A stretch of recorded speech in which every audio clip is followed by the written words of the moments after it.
Could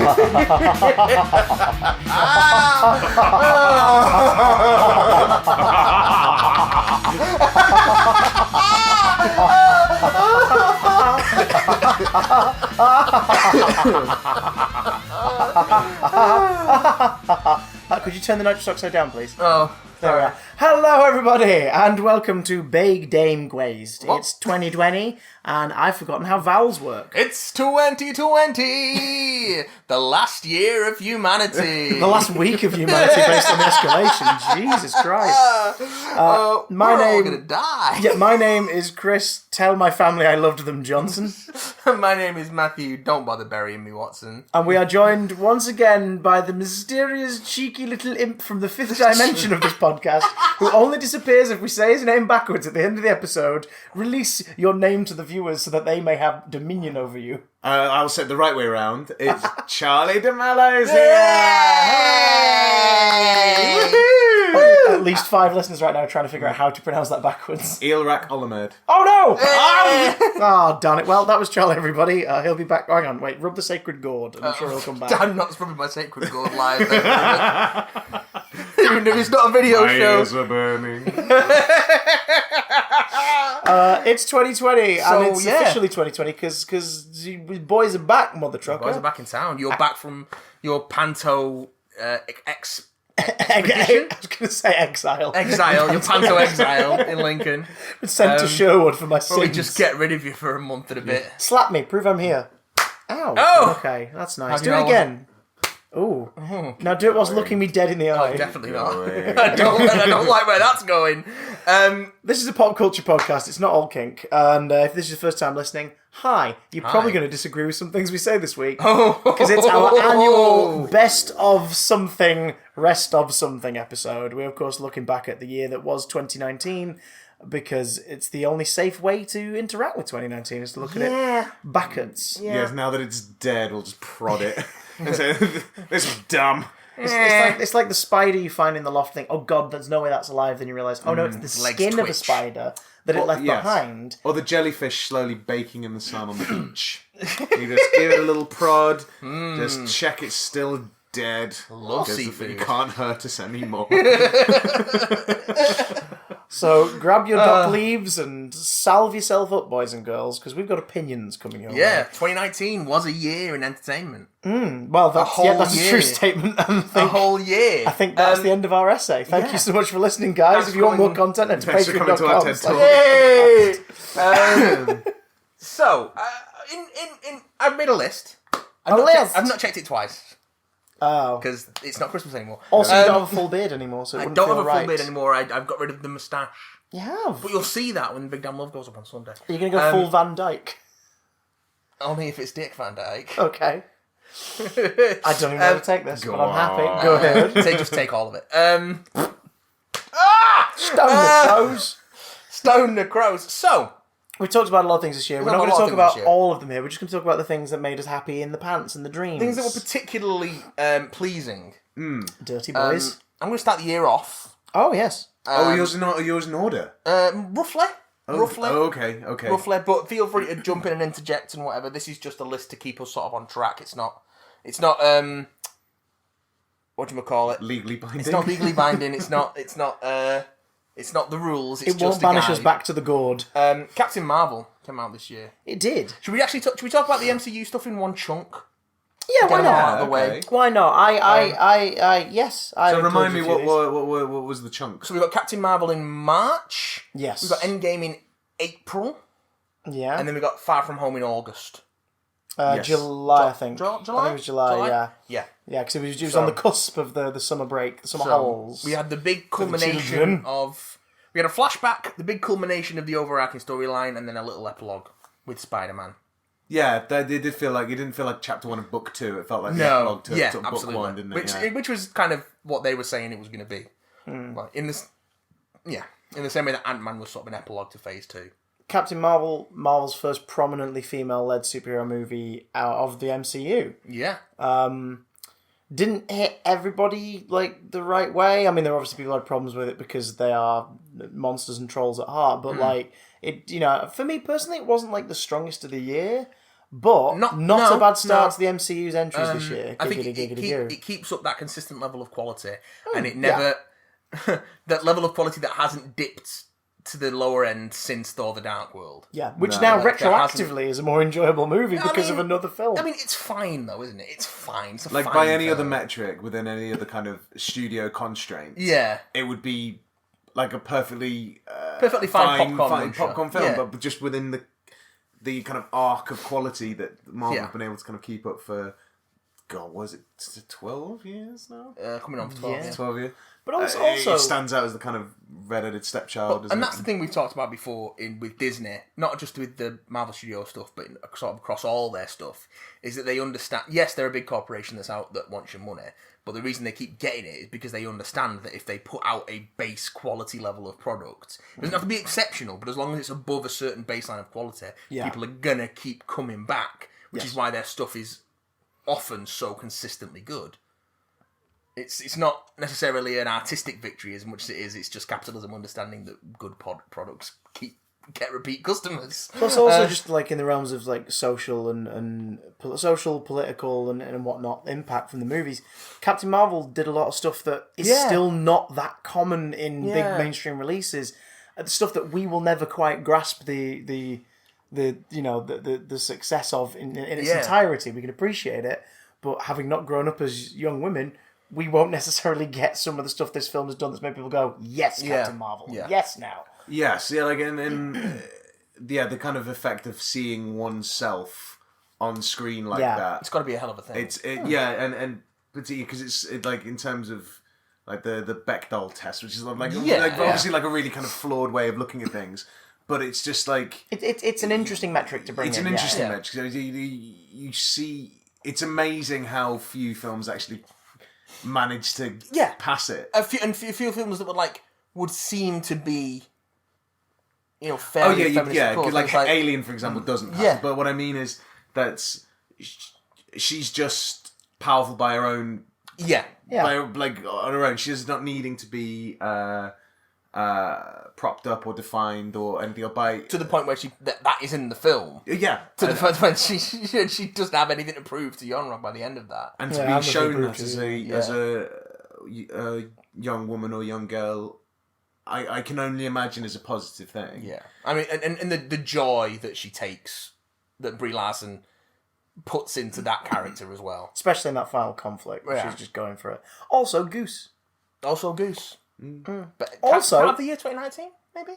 Well, basically, definitely not Jellicle, but basically, also all Ben Mendelsohn is good. Ben Mendelsohn, excellent. Ben Mendelsohn. Can we add him to the Toby Jones, Noby Jones like kind of style of and this film is bad, but Mark Strong. But if it ain't broke, don't Mendelsohn it.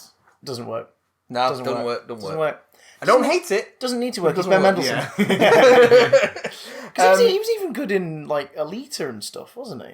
Yeah, I left Alita off this list because that came out in 2019. He wasn't in Alita, wasn't he? Am I hallucinating? No, he wasn't in Alita. He was in Ready Player One last year. No, he was in Ready Player One. Yeah, he was in Ready Player One. You're thinking of either Christoph Waltz or... I'm thinking of him in Ready Player One. Because basically Ready Player One's CGI characters look kind of the same as the CGI characters in Alita, and I confused myself. Alita's not on the list. As much as I did appreciate a lot of it, it's not on the best of 2019 list. But Captain Marvel is. Take that, people who are easily offended! So moving on keeping on the MCU track, we've got Avengers Endgame. Yeah, I mean... What more can we say about Avengers Endgame? I don't know if we can. It was alright, wasn't it? It was alright! Pretty good. I had fun. I've not had that sense of community or collective enjoyment in a cinema ever in my lifetime, in the same way I did watching that on the release day. And I have seen it. And it was an 11 a.m. showing in Glasgow. Yeah. And it was a packed screening. Yeah. Everyone was like, on a Friday. It was like, this is amazing. And I have seen it on home release since, and it still is a hell of a thing, even divorced from the big screen and the surround sound and the first time watching it, it's still a hell of a thing. It's extraordinary how they managed to stick the landing though. Because the more films you add in, the kind of roadmap towards the kind of closing chapter, the more opportunity there is for a stumbling block to be in place. What is the things to keep. It's the thing we had with Game of Thrones this year. Yeah, is that which so is many not people on feel our that best of did not 2019. stick the it landing. absolutely did not. Objectively so. Well, yeah. I mean, I don't hate the end of Game of Thrones, but it absolutely isn't what I wanted it to be. No. It's just... Nah. And I can even see how they could have made what they did work, but they just didn't put the effort in. They didn't put the groundwork in there to make it all fit together, which is exactly what Marvel Studios have been doing for the past 11, 12 years. But having a kind of creatively minded head Yeah. overseeing the whole thing, maintaining the consistent level of quality and tone, so that even though the films can go from completely different genres, like if you've got Civil War, which is the kind of not Civil War, sorry, Winter Soldier, it's kind of a more Cold War spy kind of thing, and then you've got all the President's Men with punching. Yeah. Or you've got the kind of the bombast of something of Endgame, even like they're different things, but they're tonally in the same family, which you just didn't have with Game of Thrones at all. Like, even though you got B.D. Weiss and David Benioff overseeing the thing, you could feel their kind of interest in things seemingly starting to slip. They've been shockingly open about it since. That was bizarre. To the point that they've lost their Star Wars. Well, they stepped away, quote unquote, from Star Wars. The same day, the transcript of them at a TV festival going, "Oh, we just don't really give a shit anymore." Like, Game of Thrones got out. Yeah, that's just. And in a huge in a year where there's been such a push to get more women, to get more people of colour, to get more LGBTQ folks behind the camera as well as in front of it, that was such a bad look for these two white dudes from fairly privileged backgrounds who were just like shrug. Whereas we sort of just muddled our way through it, and we didn't really have any qualifications, but they gave it to us. Like, it was such an alarming kind of admission that even sort of retroactively I've been kind of thinking, wait, that thing that I didn't understand or didn't feel like I quite liked at the time, maybe that wasn't just me not getting it. Maybe that was bad. Which is why the Russos should be commended for absolutely making Endgame work and giving us such beautiful things as, I Love You 3000. Even if people don't hold on to it as like a great film, which I think it is in its own right, but it should be, in the same way that Lord of the Rings is, it should be held up as a sort of, this is how you do storytelling on this scale. It was event cinema. Yeah.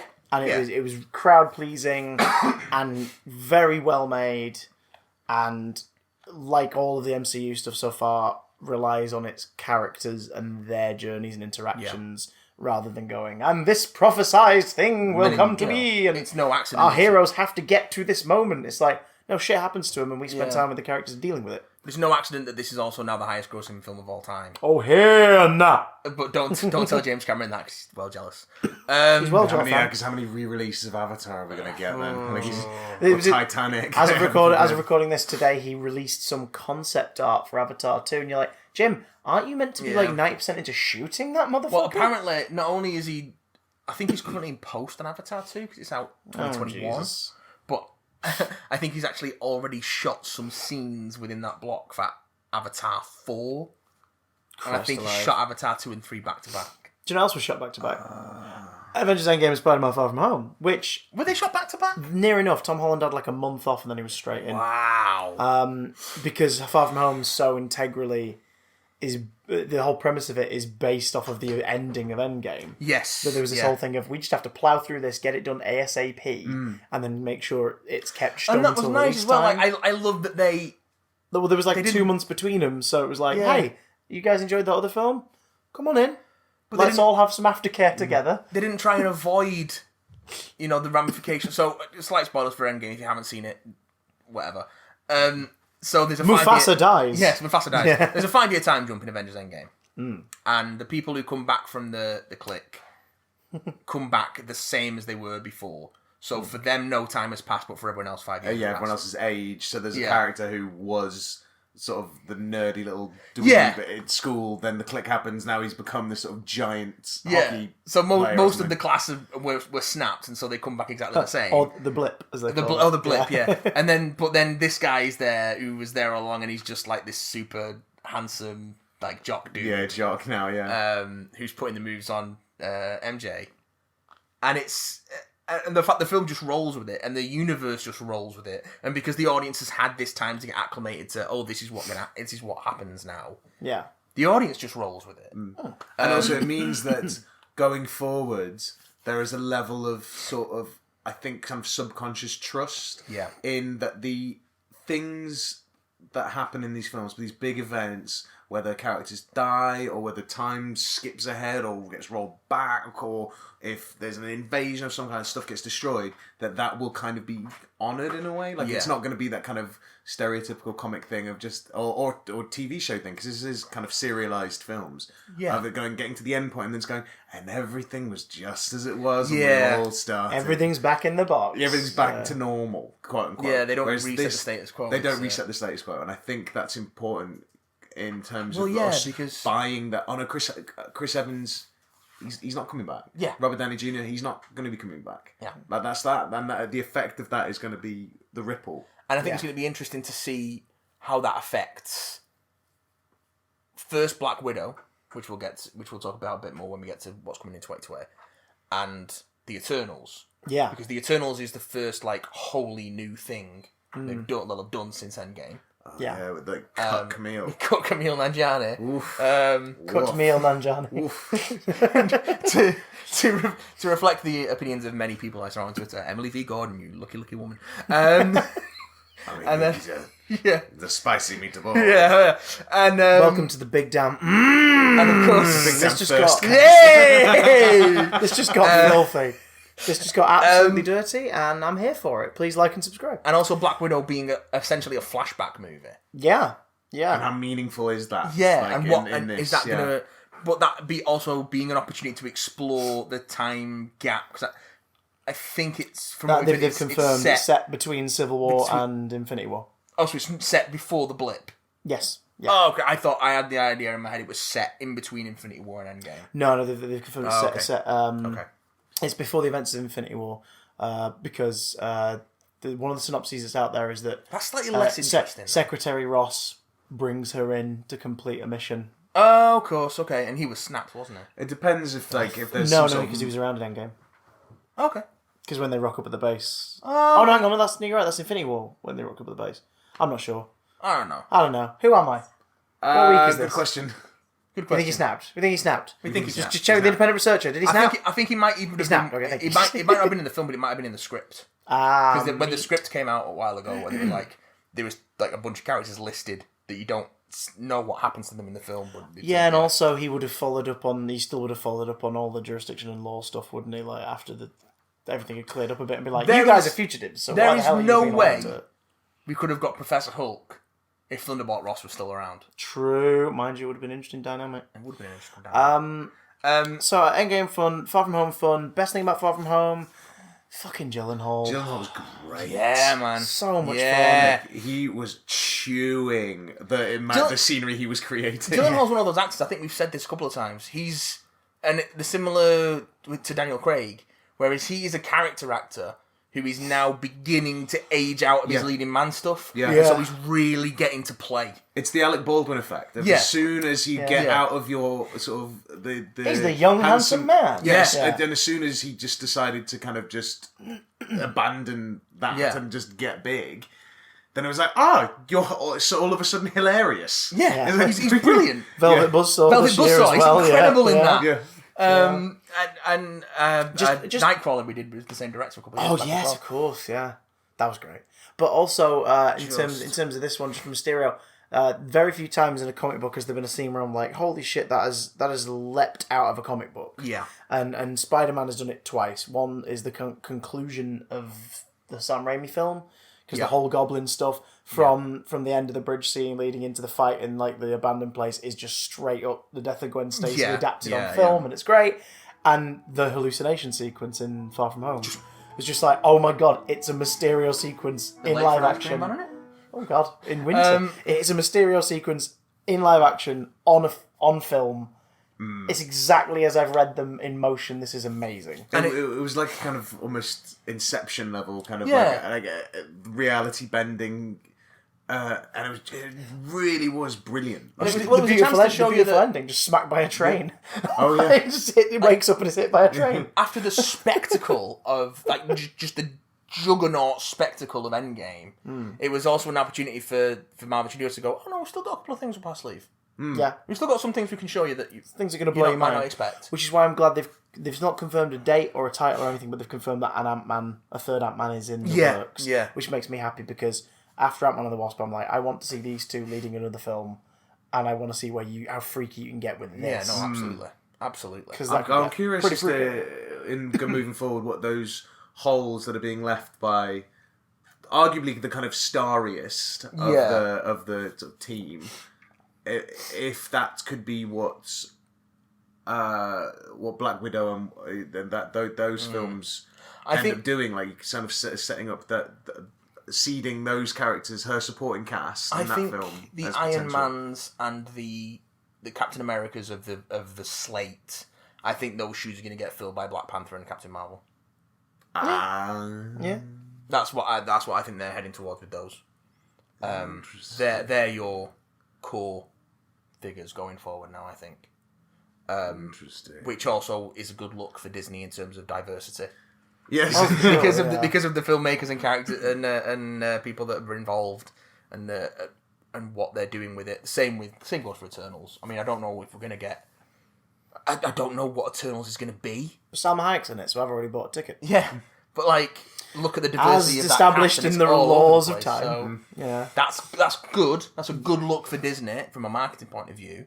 It's good for audiences because they get to see more representation up on screen, and it's gonna stop. And the fact that it's going to be a weird cosmic thing, is going to be more interesting because they've already taken that risk with Guardians and seen that it still works. But this looks like it's going to be sort of a more mythic take on that, as opposed to like the Star Warsy take that Guardians of the Galaxy had. Oh, I see. Okay, so you're sort of just because of what I know about the Eternals. Oh yeah, because which isn't a lot, to be fair. I probably don't know much more than you about the Eternals. I know that it's got Kumail Nanjiani. It's got Kumail Nanjiani in it. It's got Angelina Jolie in it. So Brian Tyree Henry. Oh yes. So the cast is fucking solid. Also, Kevin Feige this past week, without going into who the characters are exactly yet, said that Eternals will contain Marvel's first transgender character in the MCU. Yeah, but we also got the first gay on-screen lesbian kiss in Star Wars. Fucking Star Wars: Rise of Skywalker. Unless you live in Singapore. Oh, and also the first gay character in Disney in Beauty and the Beast, which ended up just being Josh Gad dancing with a dude. Yeah. That is we've been burned by this before, yeah. This is it's approaching J.K. Rowling Dumbledore's gay levels of non-action.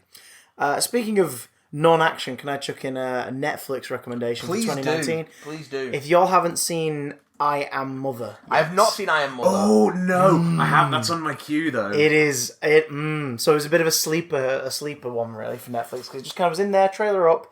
But 2019 was the year of Netflix going, here's a new thing every week. Is it a prequel to Mother? No. No, good lord. And I would watch I Am Mother. So what would be the third in that trilogy? Just Mommy. I Am Mother. Mother. Mummy. Mummy. Mom. Mummy. Mother. Mother. Mummy. Mom.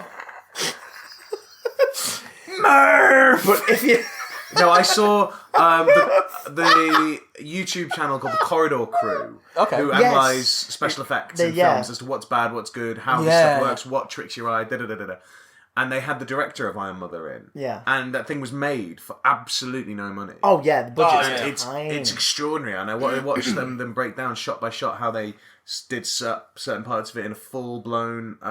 Because it's a robot who's looking after a human child, is that right? Yeah, it's a basic premise. And again, I won't say anything beyond the basic premise because that's kind of why it's enjoyable. Yeah, the trailers are giving me that there's definitely a twist in there. Not so much twist, but just like the trailers are only really giving you what the basic premise is. Yeah, exactly. That's what I mean. It gives you enough to know that what you're seeing is not what it is on the... Because what you're seeing... the basic premise would make for a great half-hour episode of a sci-fi anthology show, but it's the remaining hour and a bit more where you're like, I didn't see this being where they're going with it, but I'm enjoying it. But the basic premise is humanity's dead, and this is one facility, possibly the only one, where a robot known as Mother is raising a young girl from birth. Like, embryo, brought about is now a girl, is going to raise her, and if this trial is successful, there are more embryos and it's going to raise more people. So this is her daughter, and we see her daughter at the age of 5, and we skip ahead to her teenage years, and then we skip ahead a little bit later toward her late teens, early 20s, and then there's a knockouts from outside. And that's all I'm really going to say, but it's one of the sort of tensest, despite how simple it is, one of the tensest things I've watched all year. Oh, nice. Because you don't want it to end badly for anyone, really, but you also know that people are in danger and they might be in self-imposed positions of vulnerability that one decision could change it. It's just we've done things stalking people down corridors and spaceships before. This feels like it's part of that genre, but it's just more uncomfortable because of how small scale it is. Yeah. I was going to say, because in terms of... And also the Mother Robot is an amazing piece of work. A small scale story, but with from what I can see anyway, kind of high budget looking, at least, effects and production value, is the kind of thing that I feel Netflix is quite good at. Yeah, when they go that way, yeah. Because it would be far too risky, I think, to kind of do a general release type thing for that. I don't know the kind of the metrics on. Well, on look cost. At Cloverfield Paradox. Remove the Cloverfield stuff from that and add a little bit more of an explanation to it, and that probably would have been some of the similar vein. I think this lower budget, release, interesting effects, sci-fi film. Probably close to something like Ex Machina.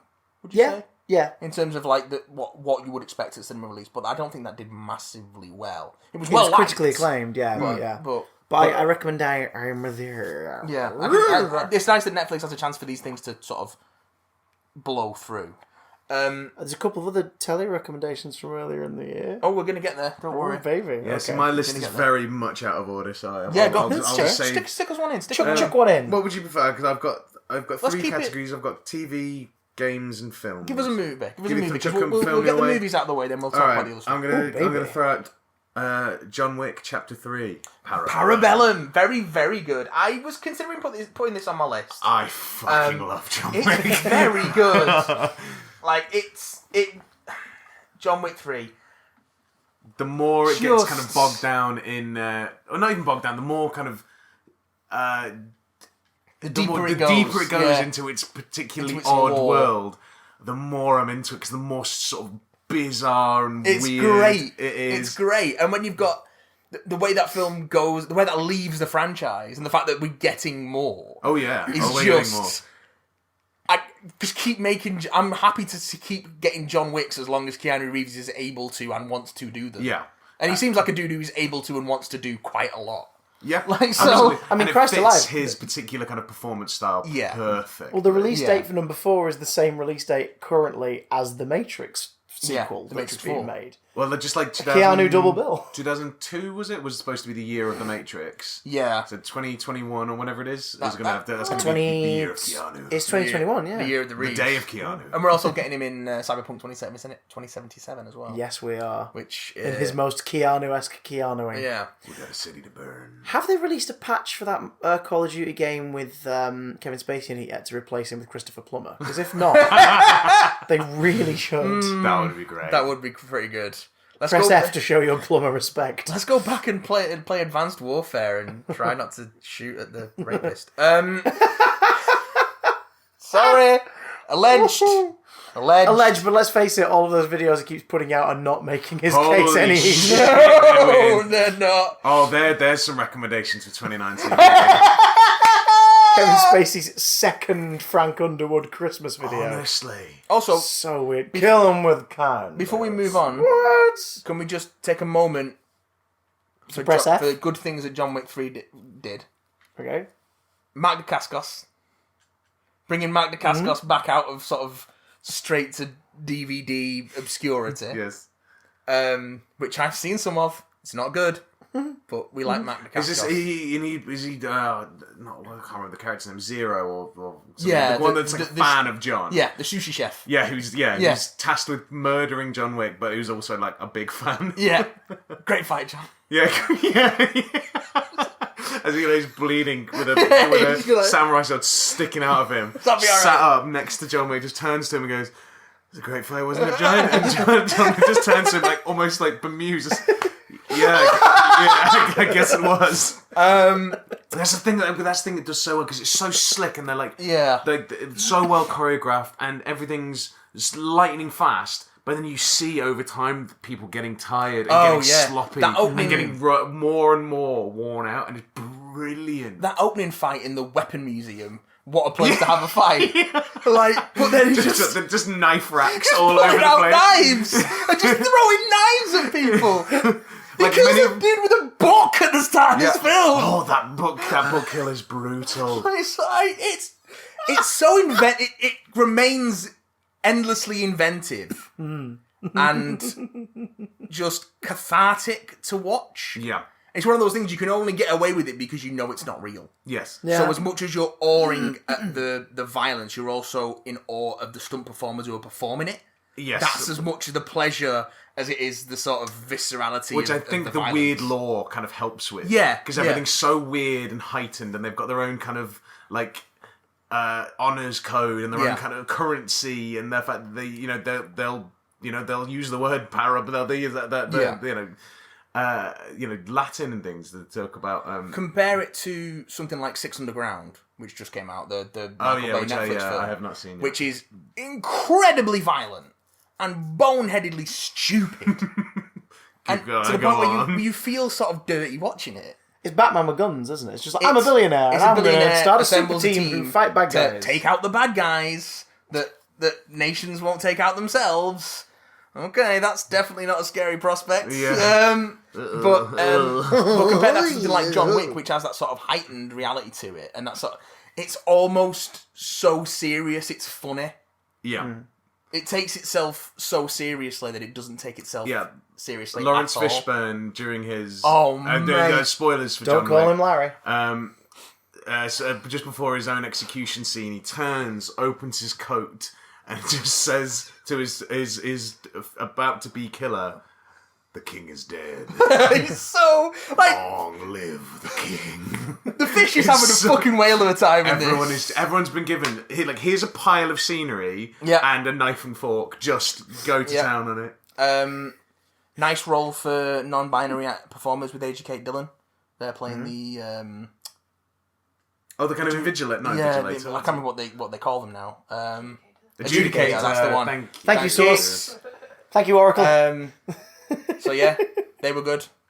Similarly with Ruby Rose in the previous film.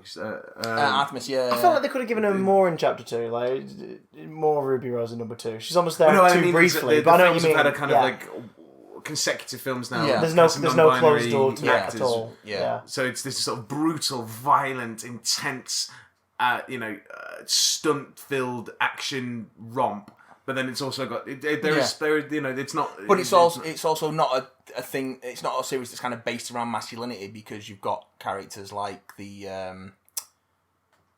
Halle Berry character in this. Yeah, who is great, and Adrian Palicki in the first film, who are every bit as violent and ruthless and fucking wrecking shit as Keanu Reeves is. Again, the fight with the dogs. Yeah, using stunt dogs. I was desperately trying to work out. I was trying to. But at what point? It can't all be stunt dogs. Oh no, there's got to be some CG in there somewhere, but it's very cleverly masked. Which is another thing I think, which is why it's so good to have stunt performers with a visual eye having directed it, because they know exactly when to use lighting and the camera to kind of tell the story as well. But also, these films don't cost a ton to make. That blows my mind. They've got more expensive because they've got more and more actors and they've got a bigger scope and more effects and stuff, but they're still not. They're on the lower end of the massively spectrum expensive when it to comes make to the budget, because you've got people making them who know what needs to be done. They don't. I think this, like you were saying with I Am Mother, where it's amazing how much you can get done on a small budget. I think a lot of that is down to not overshooting. They know exactly what they want. Often working outside of a studio system that incorporates bloat to inflate budgets. Yeah, in the way that like massively successful films often are reported to not make a profit, so they don't have to pay people points. Yeah. similar to what happened with Duncan Jones with Source Code. Yeah. Which he's talked about recently. Oh, really? About how there's so much creative accounting that these studios do that even if this film, which they then bloated, still manages to be successful and make money, they have ways of building in costs that siphon those profits away so they don't have to pay anyone on the back end. Keep pumping stuff into marketing or wherever it's... Which is why, apparently, pro tip, if you're ever in a position to, ask for points on the gross, not on the net. Yeah. Well, okay. Good to know. But if they offer you points on the net, you're not going to see anything because they're going to create things that...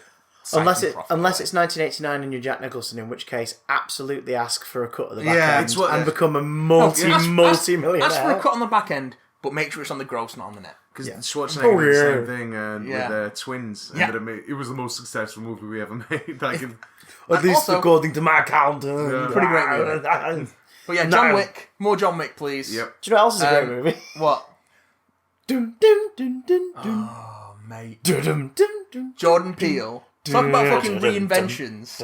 Going from, incredible sketch comedy to just this fucking visionary horror director out of nowhere. This year, Monkey Paw Productions worked with CBS All Access to give us The Twilight Zone, which, as of this broadcast recording, is still not legally available in the United Kingdom. Hurry up and sort that out, folks. I want to watch it legally. But, I mean, there's at least one thing I'm going to be talking about that I've definitely not seen. But we'll get to that. But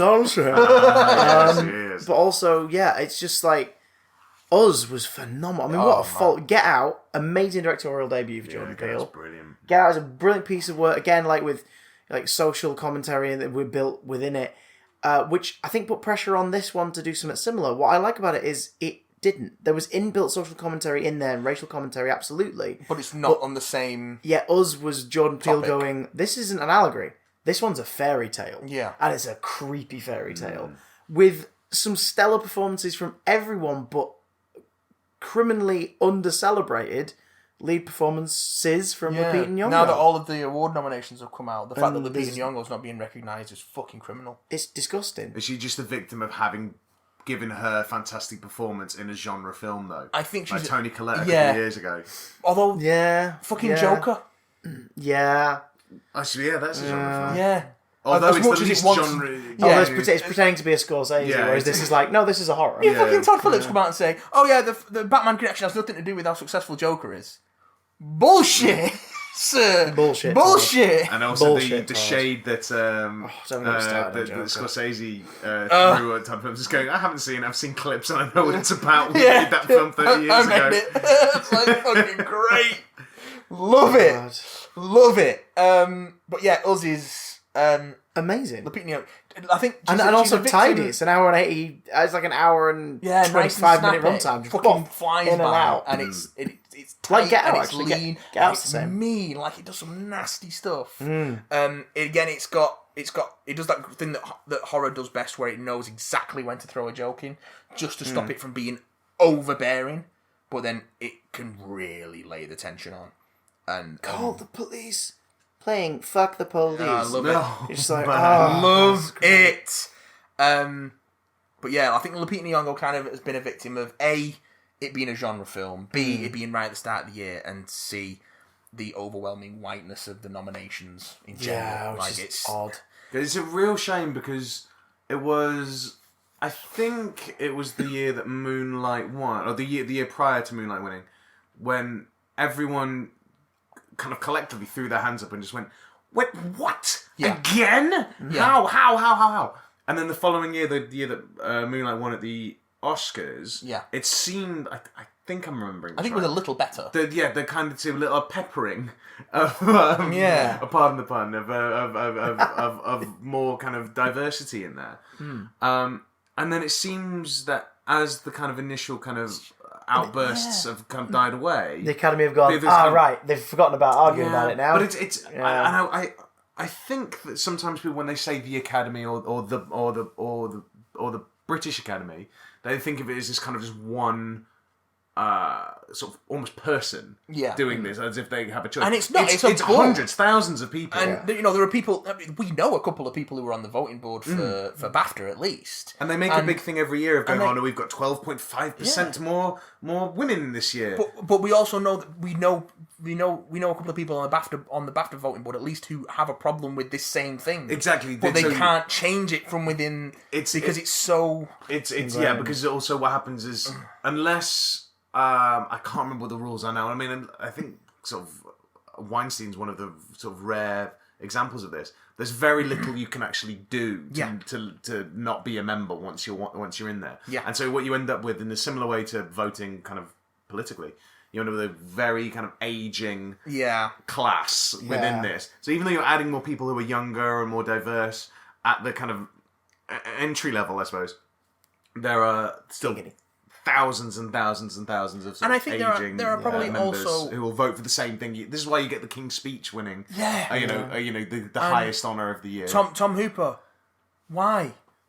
Just Tom Hooper. I've seen Cats. Why do people keep giving him work? Like, and yet Lupita Nyong'o is not getting nominations. I know, right? Also, Winston Duke. That's it. Love That's Winston it. Duke. That's the tweet. Right. Love that man. Thick daddy. I just love the way he goes from being like goofy dad to like quote unquote street tough, and you can tell it's just completely not. He's not comfortable. In the commentary, Jordan Peele says that it's Winston Duke doing an impression of Jordan Peele, which is like, oh, that's hilarious. Like both of them are both performances. I love the boat. As what's this character's name in the film? Oh my god, it'll come to me. I can't remember. It's not. Gabe, I think, is his. Oh, Gabe is the normal one. Yeah, and Abraham is the mirror. Gabe is what Peele is just like, and Abraham is what he thinks Peele acts like when he's trying to act. Not Abraham when he's the grunts, but also the front thing. Well, it's just screams. Now, from actual Big Daddy thickness to muscle suit padding. Oh, Shazam! Shazam was excellent. It was really excellent. My friend, worth getting your hands need on, man. to see it. It's Shazam is Labyrinth meets Goonies meets Return to Oz. It's sort of the opposite Big. of it's magic and very 80s. It's a family film in that way of, you know how the family films we grew up with on VHS are all ones where you're like, yeah, they wouldn't put this in the cinema now because it'd freak kids out. That's Shazam. It's sort of the magic stuff is frightening in this film. Like, it's scary looking, and they don't hold back. There is violence galore in this movie, but in that family friendly, well, yeah, sure, that head got bitten off. You won't see it, but it just happened, and it happened. But it's the central performances from Angel Asher, Jack Dylan Glazer, and Zachary Levi. But it's so good. It's sort of the opposite of Jordan Peele. And Mark Strong. Definitely Mark Strong. How many superhero villains has he played? This is his third villain from the big two, because he was Sinestro, he was the guy from Kick-Ass, and he was I feel like he's done loads of these. What's the character called? Savannah, Dr. Savannah. Whose dad in the flashback at the beginning is played by John Glover, which makes me happy because John Glover needs to be in more things. But which means he's played three as well. He's played Lionel Luthor in Smallville. Yes. And he's been the Riddler in Batman Animated Series. Yes. And now he's the dad of Dr. Savannah. But I think it's interesting because it's the opposite of Jordan Peele. It's a horror director going into more light-hearted stuff. Yeah. There's David F. Sandberg, who was started off making shorts with his wife on YouTube. Lights Out was his debut, Lights wasn't it? Out was his debut film, Annabelle, which was based on one of the shorts. Annabelle Creation, the one that people are like, that's the good one of the three. Apparently so. He's been... Even so, Annabelle cameos in both Aquaman and Shazam. Really? Yeah, Annabelle is in both movies, and when you spot her, you go, oh shit, of course! It seems of course there she is! How did I not spot her the first time? And of course, his wife, who did all those shorts with him, has popped up in all his films as well. Yeah, in increasingly bigger roles, so she's got a decent little. Do you know what this is sounding Shazam. a little bit like to me though? It sounds like they're going from horror into kind of more superhero genre, bringing kind of those qualities with you. It sounds very Sam Raimi.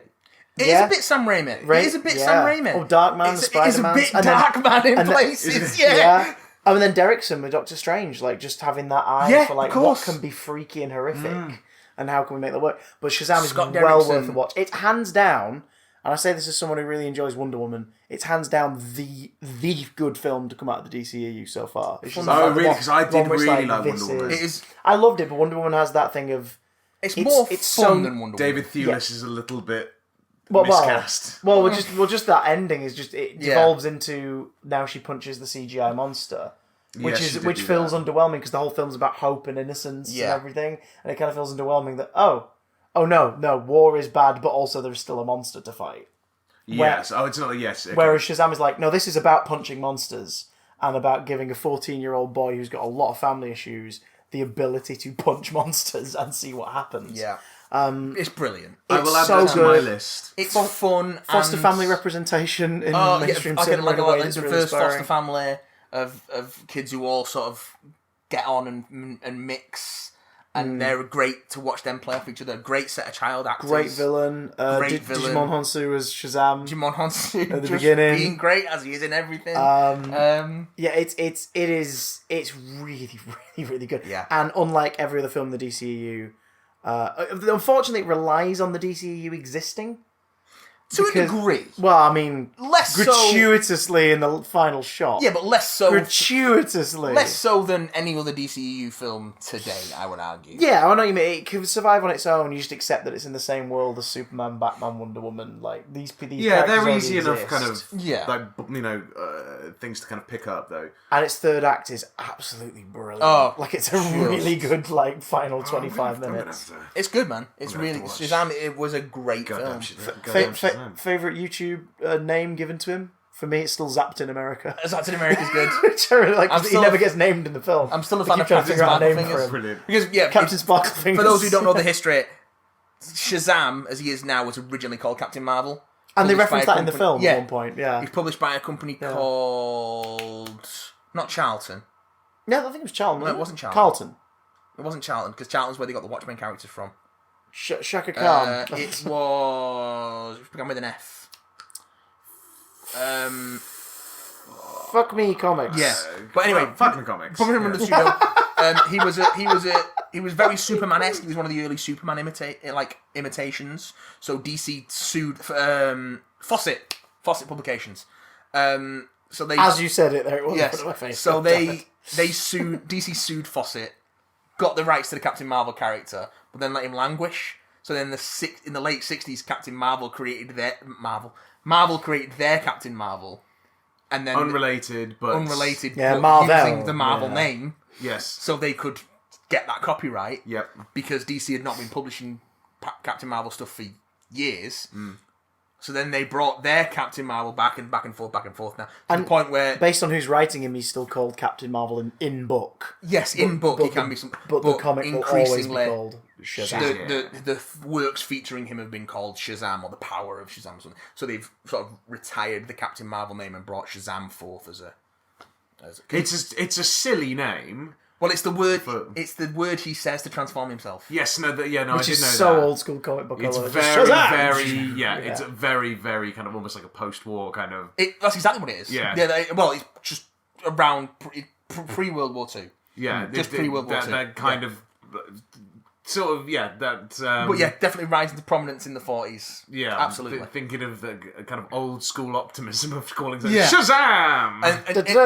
Gee Willikers! It's equally uncomfortable in that if you go back to like early Captain Marvel, in the same way you go back to early Superman or early Batman, you do get some very... Yellow peril. Yeah. A lot of yellow peril, I imagine. Yeah. So... Also, its mid-credits tease is now more exciting and not just a fun, PS. Yes. Because we know we're getting number 2 in 2022, and 2 months before it, we're getting Black Adam. It's going and to if be... there's any justice in the world, Black Adam will come out. Yeah. And then Shazam 2's final trailer will be like, oh, P.S. Black Adam's also in this, motherfuckers. Yeah. And Savannah. Because there was some concern... And which would be lovely. There was some concern DC getting that this weird. Didn't do well enough to warrant a sequel, but the fact... I think if you are concerned about a Shazam 2 maybe doing well, then you put Dwayne Johnson in it. Yeah. Yeah, because that's what he does. He revives dead franchises. Yeah. He very quietly cameos in this, since getting it on home video, like when the wizard tells the story of the person who laid waste to thinking it's not blatantly him, but they have made this vision with Dwayne in mind. Yeah, and so if it's you like, know they're definitely going clearly Black Adam, Yeah. Officially on my list. Yeah, get it on your list, mate. Get it on your list. And, Rocket Man, burning on his fuse out here. Not the kind of thing we usually talk about, but it's so good. that I kind of have to Golden Globe Award winning now. It's just... Well, it was also... It's just spectacular. It was also like a cure for the thing everyone liked last year that wasn't really that Yeah, great. Bohemian Rhapsody just being a bit of a wet fart of a film.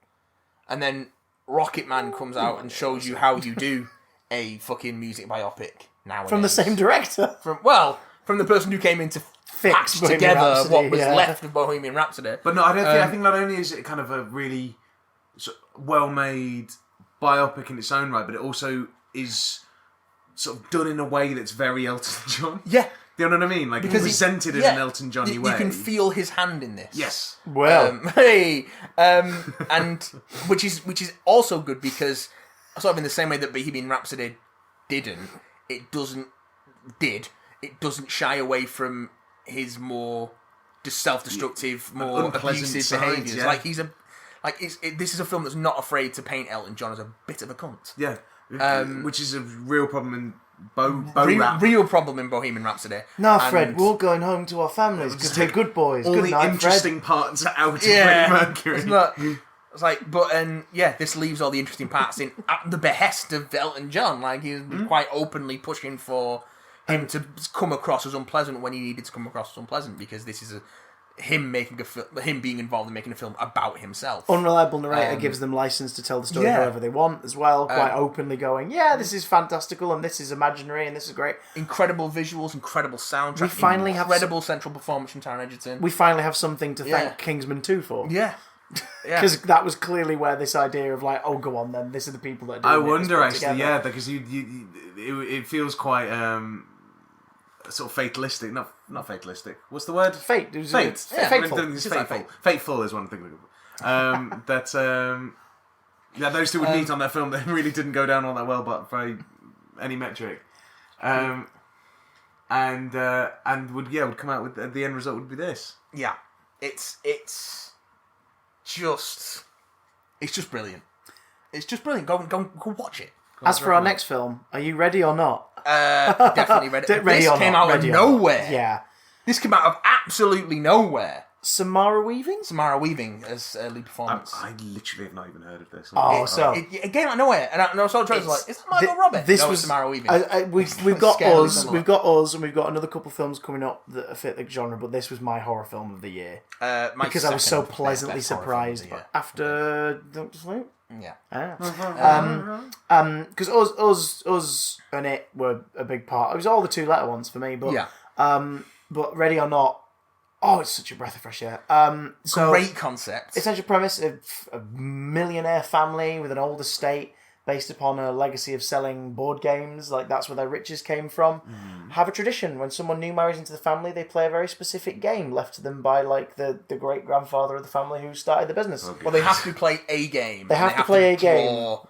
Draw a card from this thing. To tell them what the game is. Yeah, on midnight of the wedding day. And you just better hope it's not hide and seek. Yeah, because it turns out they have to keep this tradition up because there was possibly a supernatural element to the family's success initially, and if they don't play a game on the wedding night, then they might lose the success and everything go to shit, and maybe more than that. As long as you don't pull hide and seek, you're fine. 2 of the previous married couples of siblings of the family are there in attendance. Yeah. They played like drafts, and one of them played Snap. But on this night, they draw hide and seek. And hide and seek comes with very specific rules. If you're the newlywed, you basically have to survive till dawn, or not.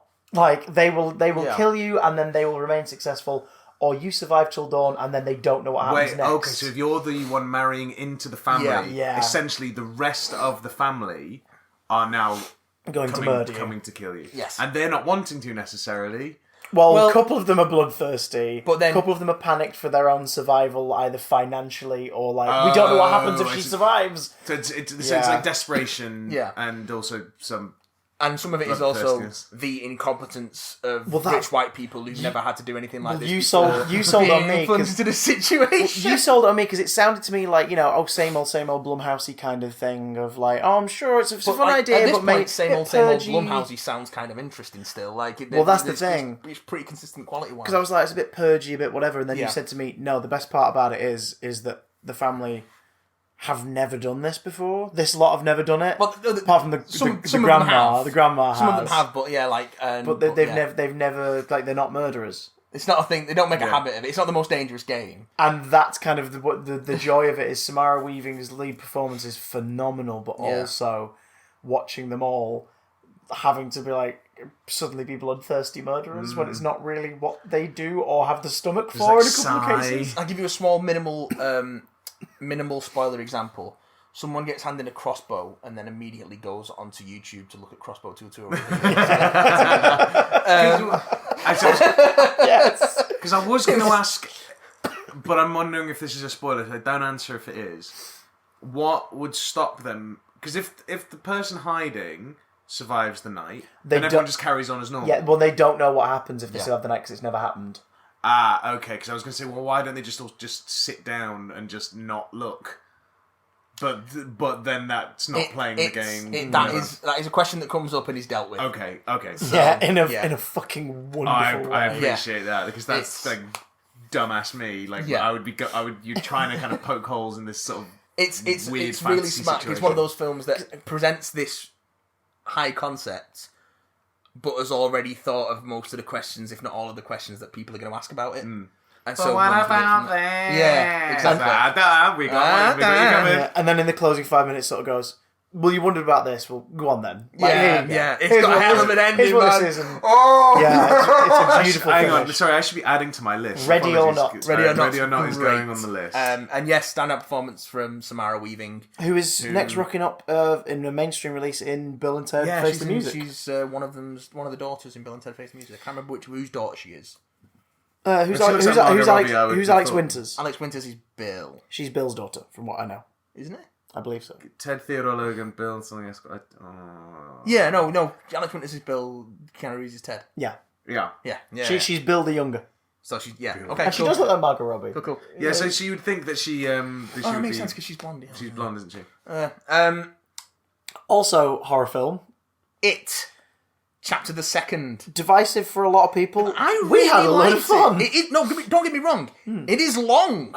And it is a little clunky. And it's not the first one. And it's not the first one. Which I thoroughly enjoyed. Yeah. At your recommendation. Yeah. The first one is excellent. It's very good. But this does a very good job of building on that. And when your story is 2 films long, yeah. it's not asking a lot of you, really, to be like, this one's a bit longer than the last one, come aboard. It's a little samey in places, come aboard. It's not asking a lot to be like, no, seriously, once you've watched this, you've watched the complete thing. I think it does a really good job of not doing what you'd expect it to do if you're familiar with the original TV movie adaptation. May I ask, because that cuts between, which I think the book also does, between young and old, and seeing the parallels and which I'm guessing this can't do. What this does do is it is mostly the Present adults, day, but they do have some old interwoven footage flashbacks and some reshot footage with a little bit of digital tweaking to make the characters look consistent across the 2 films for the kids that have aged to make it work. Although but also to the point first where time you see it, you are kind of like, Jack Dylan Glazer's got CGI on his face. I didn't feel it. Finn Wolfhard's voice has been Finn tweaked. Wolfhard. Yeah, they've definitely had to do some work on to get him to look the same age. But Jack Dylan Glazer, I didn't feel that with so much. It's mainly Finn Wolfhard in the new footage who looks like he's been tweaked digitally to make him look consistent with his appearance. Even though their stuff wasn't shot that long after the original premiered. No, but just enough for these people in their mid-teens. Some of it was though. Aged. Some of it was though. Yeah.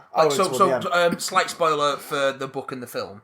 So in the book, the Loser Club have a clubhouse in the Barrens, like this sort of bit that Ben builds it underground. It's like a little bunker that they have. That's in this film, and it was built during the events of the first part, but we don't see it. Sure. And they go back here and establish it. But some of that footage was shot for Chapter 1. Yeah. Right. And then they had to shoot some new stuff Additional as well stuff. to knit it all together. So they could really fit. Some of it is original and some of it is slightly CGI tweaked. It's long. It's a long film. It's nearly 3 hours long. Which is long for a horror film. That is long for a horror film. But it's... Do the scares keep up? I would say so. I say so, Bill Skarsgård is having a ball. And there's a couple of... Our adults sell why adults would be scared of this thing, even though they know full well what it's capable of. And the adult cast as well is the casting is excellent for this. Bill Hader's an absolute revelation in it. He's so good. I have words on Bill Hader for when we get to the TV section. But, yeah. Oh, he's excellent in this. He's really good in this. James McAvoy is solidly James McAvoy. Isaiah Mustafa's really good. He's sort of given a bit less to do because they cut out a lot of his scenes. Yeah, it's like because there is a longer cut of this, and Andrew Machetti's talked about doing a 5-hour putting them both together, where you can just obviously pause and think at your leisure, but and also doing more of the back and forth stuff. Yeah, and then interspersing the cuts, so splicing them together. So he said this footage. Oh, that'd be very interesting. He said he's got in mind like a 5-hour Peter Jackson style, which is both edited together. But not just stitching 1 and 2, so end of 1 stitched to the start of 2. But with some overlap. Yeah, splice them together. That's phenomenal. That'd be brilliant. With some scenes they shot and didn't use, and also I think he said they're estimating a budget for how much it would cost to shoot an additional 3 scenes that you would need for that. I mean, the digital fuckery is only going to get weirder and weirder as the kids keep getting older. Again, I have words on that later. It's something that he might get a chance to do, he might not get a chance to do, but it's an interesting concept. I'd very much like to see that. I would definitely pay to see that. So I think Andrew Machetti did a really good job of adapting a very difficult book to adapt. And of course, some of that work was done by Kerry Fukunaga. Fukunaga. Kerry Fukunaga. I always get his fucking surname wrong. We know who you mean. Kerry Fukunaga. I think it's Fukunawa. The True Detective. Yeah. Back when it was the Will Poulter version of the movie. No, it's Fukunaga. Sorry, Fukunaga. Where Will Poulter was going to be Pennywise, because he's still got script credit on this. Yeah. And some of those stuff has come from his versions, although it's been heavily reworked by Andrea Machete and Barbara Machete also producing.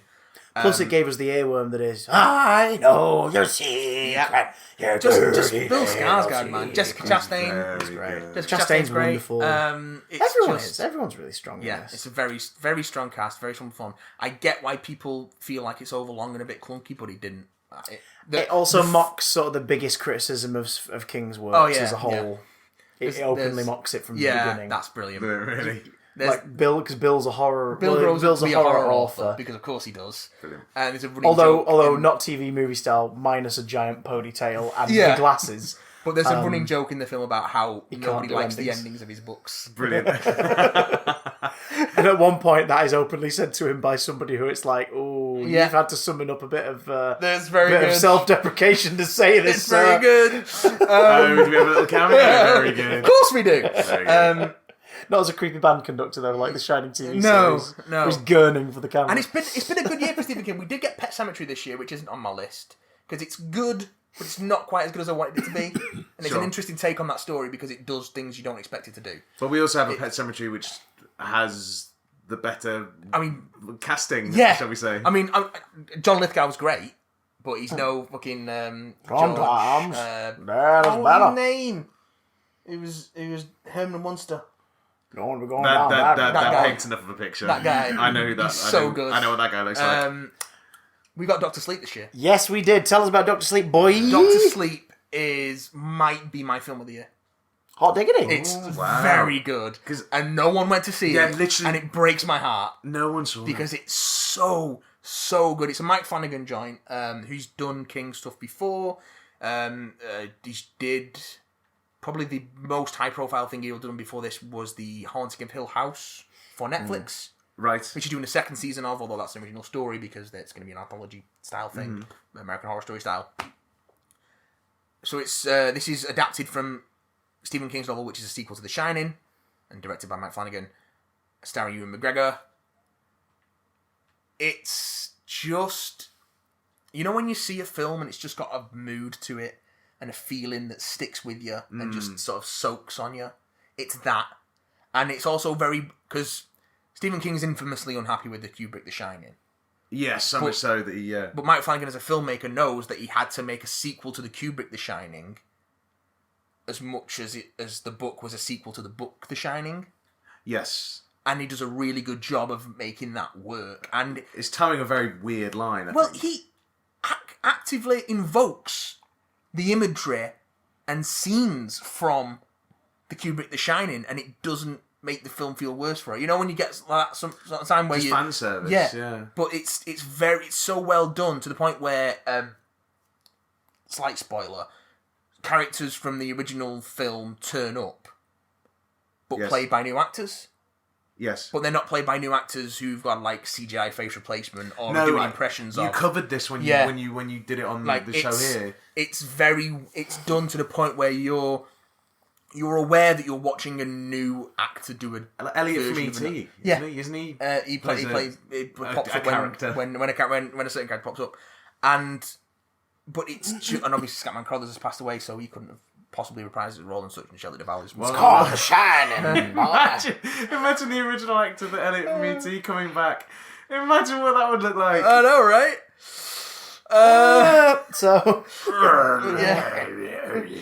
But it's like Jabba the Hutt. You came back to advertise broadband or something. There's a strange beauty to it and a very strong cast. The young girl in it, who I'm gonna have to look up because she's fabulous.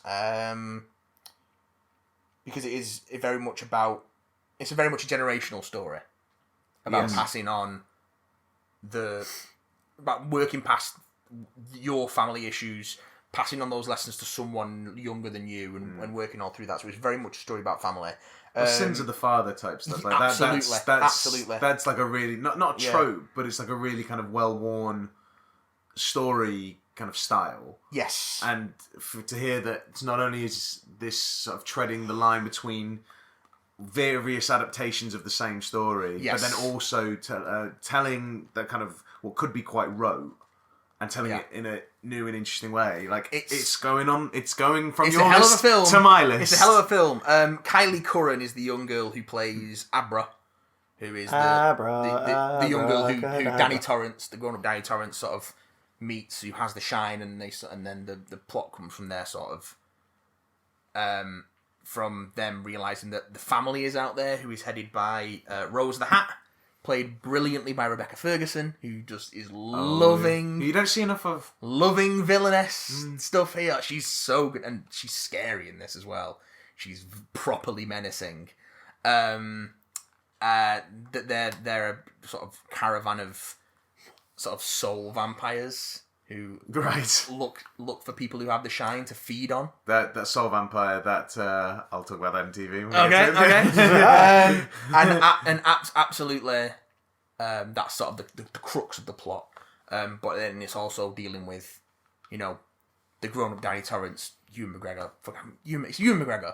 When he's in something, you know he's going to be good. He's going to be good. It might not be good, but he's going to be great because he's fucking Ewan McGregor. Yeah, he's incredibly consistent, isn't he? Yeah. Like I'm actually trying to think of when he's been in some clunkers. I don't think he actually ever. And he's had some dodgy accents here and there. See Beauty and the Beast live action, but he's always good. I based it off my wife. Is your wife pretending to be French? Is it roleplay? I was gonna don't make that joke. It's all right. We don't have careers in the industry. We can make those jokes. It's a testament to how good he is when in that kind of Tim Roth style in Reservoir Dogs, which arguably is one of the worst American accents I've ever been committed to. No one cares. No, I've only kind of globbed onto it because I've seen that film so many times and loved the performance so much. But that's because he's so good. Yeah. That technical things like that, you can just let go. Like in terms of, someone's maybe not quite the right shape or like not quite the right hair. Like Daniel Craig being a blonde Bond. Yeah. Like, who gives a shit? He's Daniel good. Craig. He's good. He's good at Bond. Who cares? We've got some stuff to talk about with Daniel Craig, but we'll get to that in a sec. Really is. But Ewan McGregor. Dealing with the sort of... It very much deals with the trauma that Danny carried with him from the events of The Shining. Yes. Going forward, and how that affects Danny Torrance 30 years later. Well, it is very much on my list. It's very good. And very human and very affecting and very... It just... I could feel it in me again talking about it. It has that kind of effect on you. That is rare. Yeah. That is a rarity. I had the same thing with Haunting of Hill House that Mike Flanagan did for Netflix. He's very good at understanding... In the same way that Stephen King, this is why I think he's such a good pairing with Stephen King, and he said he wants to do more Stephen King adaptations. Is that he is very good at capturing the personality of the story that attracts you to it in the first place, and makes it stay with you. He's very good at capturing that. And even though his Haunting of Hill House wasn't, a direct adaptation of the original novel, as no adaptations of it have been, he gets to the core of those characters and makes you care about them, and that's why it sticks with you. There was something about the Haunting of Hill House when I watched it, I just could not get it out of my head. And I very much felt the same about Doctor Sleep. It's a crime that it's not been more successful than it is, because it is so very good.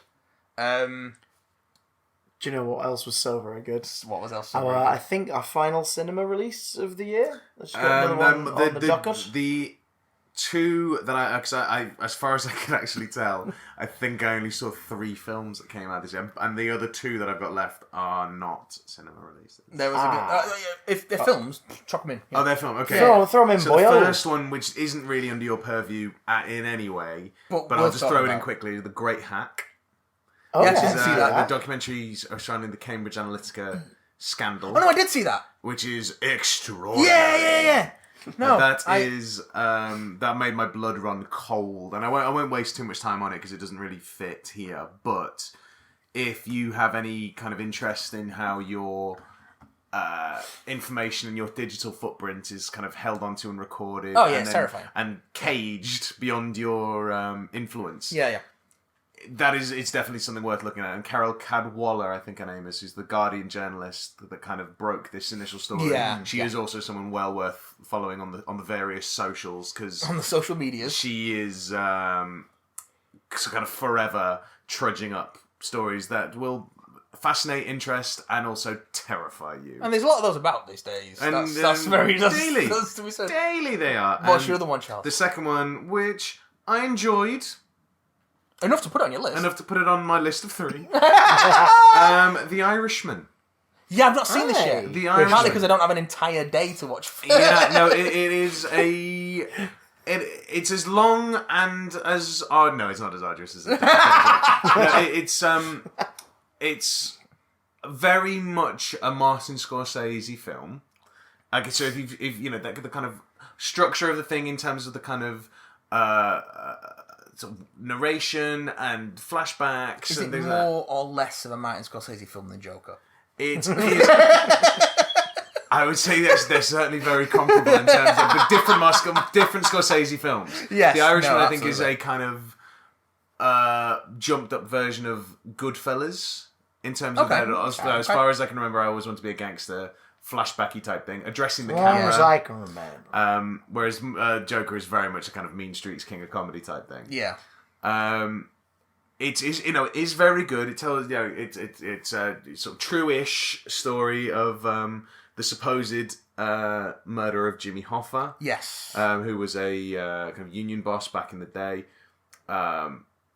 It's the devil's kind of in the telling of the thing. It's less than so about the kind of destination. And also, and Stephen Graham. Fucking love Stephen Graham. Stephen Graham.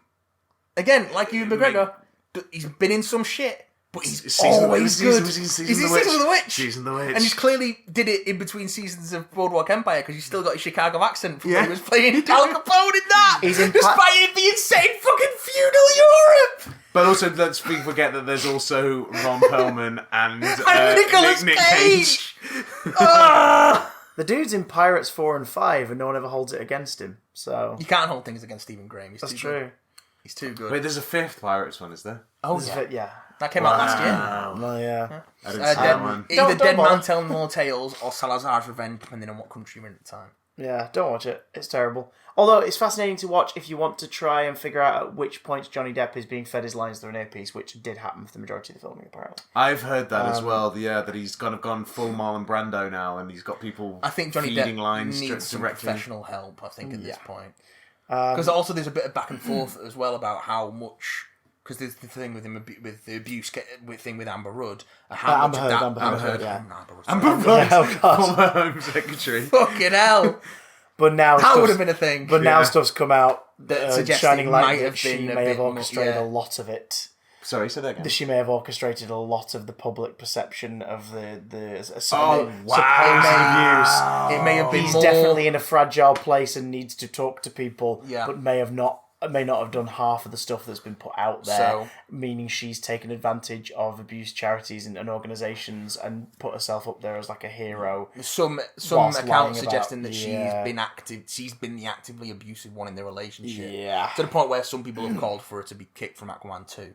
Oh, really? I didn't know that. One of the organisations It's not been she's massively she's widely reported, been but it in has come out. and donated money here to and has there. disassociated themselves from her because it's enough of a bloodline that they're like, look, if you are an abuser, you should not be pretending to be the abused. It's and worth- That's... It's worth digging into because it's all a bit murky. Which is why I probably- haven't been joking about it as much recently. Yeah, which is also, I think, why he's been... because that's one of those things where it's like, oh no, if you fall on the wrong side of this line, you're going to look like a real dick. Yeah, but those are more I'm just quite cases happy to like, joke about Johnny Depp sure. being fucking weird. He Oh, is yeah, he's weird fucking and lazy and spends too much on wine. Yeah. Did you ever read that Rolling Stone Oh, so he's a student. article? Oh god, yeah. Which was almost sort of Prince Andrew levels of kind of completely bewildering and sort of misunderstanding how badly he was coming off. Yeah. But yeah, no, if I think that that's why is he's the been- case, the dude does actually need some help. I and think not- that's and why not it's to been be- almost 2 straight years of touring with Hollywood Vampires, is just so he could be like, I'm just going to go and do this other thing, earn money, and avoid all of this for 2 years. I think that dude needs to check himself into a hospital or something. He's clearly not having a good time. Saw him play Heroes, though, when we went to see Hollywood Vampires. He was really good. It was a really good cover. Not many people can cover Bowie and sound alright, and he did it. So good on you, Johnny. Now get some help. Oh god, I didn't know that's where I would be ending 2019 or starting 2020 with going, good on you, Johnny Depp. Keep doing what you're doing. Oh, how Fuck the tables have turned. Wow, that's not what I was expecting. Well, you know who does need to keep doing what he's doing despite people aggressively hating on him for reasons other than actual decent reasons? Donald Trump. No, fuck. He should not keep doing what he's doing. From a man who didn't enjoy The Last Jedi, I'm here to say that Rian Johnson's Knives Out was the film of December for me. I absolutely adored Knives Out. Very good. It's very good. So much fun. I'll put it on the list. Yay! It's a great... I've seen very little. It's a whoddunit that is not a whoddunit at all. No, but and filled with yeah. the most wonderfully sketched characters, but inhabited by a great cast. The opening interview sequence alone, intercut, is So just good. so well shot, so well edited. But ultimately, what makes it work is the fact that the marketing is a lie. Yeah, Our main character absolutely. isn't highlighted in the marketing once. It doesn't. But that really surprised me when I watched it. I was like, oh. I don't remember seeing that character at all. And especially by the end of Act 1, where you're like, wait, we know the story now. Yeah. But how's it's this still film going to going. surprise us? And it finds ways. Oh man, it's very smart like that. So it's much fun. It's a razor tight script. So much fun. So much fun. I like it, and I don't want to start a war with it. Great all the way around, really. It's a damn enjoyable flick. It's a damn enjoyable flick. And Michael Shannon going for it, and Jamie Lee Curtis Michael Shannon, Jamie Lee it. Curtis, Don Johnson. One of two Daniel things Craig that I've seen Don absolutely Johnson going in this for year it. that I've really enjoyed him in. Yeah. Daniel Craig going full character actor. Chris Evans is knitwear. Chris Yes, Evans Chris is Evans is knitwear. excellent knitwear, and again, you may not know it because of the marketing, but Anna de Armas is absolutely incredible in it. She's really good. And Christopher Plummer for Christopher his Plummer! few scenes. Of course, Christopher Plummer. Yeah. Not It's really replacing good. Kevin Spacey this time. Yeah. It's a big love letter to the whoddunit genre that is pretending to be a whodunit. With the tweez. But it kind of isn't. I like it. It kind of very isn't good. a It's very whodunit. good. And the twist on the genre happens early enough in it that you just spend the rest of the film going, but where am could I they go now? now? Where could they go now with it? We know more than we would normally know by this point, and it still finds ways to go, no, fucking come over here. Come over here. Interesting. It's really, really good. It's beautifully shot. The editing's superb as well. Something I noticed about it whilst watching. Hopefully it'll be a... Whilst watching, sorry, the second time, because I went to a second viewing. Oh, yeah, okay. And just little... second viewing, revisit. I bet that's good. Much like Us, is another film that warrants a revisit. Yeah. When you know everything about it, you then go back in and you can see, they're giving stuff away from like minute 1. Oh, really? Yeah. I mean, there's a very subtle moment in like the 15-minute mark of Knives Out where one character meets another. He looks down at something on that character, looks back up. It's a split second, but having watched the film, you go, I know what that means. I know what that means. This is the thing because with it's not highlighted at all. It's just a sole performance choice. But after the fact, you go, Oh! I Okay. guarantee that was in the script, though. Oh, it will have been. Because Rian Johnson is... People might not know about Rian Johnson if they've only really familiar with him from Last Jedi. But go watch Brick, go watch Motherfucker Looper. does tight, dense scripts that are very well constructed, and that absolutely have stuff in them, that like deliberate foreshadowing. He doesn't pull anything out of his ass. He's very... JJ. Yeah. He's very... meticulous, yeah. And so... Knives Out is absolutely the kind of film that he excels with. It is very much it's a nice companion piece to Brick. Yeah. In the way that Brick is sort of a high school noir, and this is a modern day preppy Agatha Christie sort of, yeah. but not really. It's good. It's also amazing that it's entirely a sequel to that One Bit in Suicide Squad where Joker's laying some knives. Which, incidentally, is one of the cooler visuals of Yeah, that I mean, film. yeah. Suicide Squad's got some alright visuals in it. I just wish they'd shut the fuck up. And not made it. Talking about cool visuals and amazing soundtracks. This would be a good segue. Let's see where this goes. This was something I was not expecting to love as much as I did. I was Dancing on Ice. I was not even expecting to like it this year. It's only just started, Chris. Ah, damn We're it. moving into the realm of TV, and we're talking about HBO's Watchmen series, which is stunningly good. I've still not tucked It's over now. But thanks to you, I've listened to a lot of the soundtrack. The soundtrack is incredible. It's a Trent Reznor and Atticus Ross score. Who have also scored other films. They did. Trent Reznor's most famous as being Nine Inch Nails. Yeah, but didn't. Social Network, the Fincher with the Dragon 2. It's the Fincher collaboration. They've done a couple of Fincher stuff, Fincher things, and more besides. But yeah,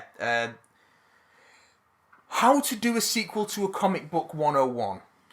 Because, as you may or may not know, DC Comics have also been publishing a comic sequel to Watchmen called Doomsday Clock. It's pants. Yeah. The HBO has Damon been stretched Lindelof out written, over about 8 years. The Damon Lindelof written 12 issues over 2 years. And technically it all began in Rebirth issue 2016. It goes back to issue 1. They started seeding it in 2016, and then it's also in the Button, sort of the Flash Batman crossover, which doesn't really go anywhere Yeah, in terms of. But it's anyway, so stupid. We're not here to talk about Doomsday Clock. We're here to talk about Watchmen. Regina King, fantastic. Gene Smart, fantastic. John Johnson, fantastic. Jeremy Irons, could the father not marry his son? Fantastic. Yahya Abdul-Mateen second.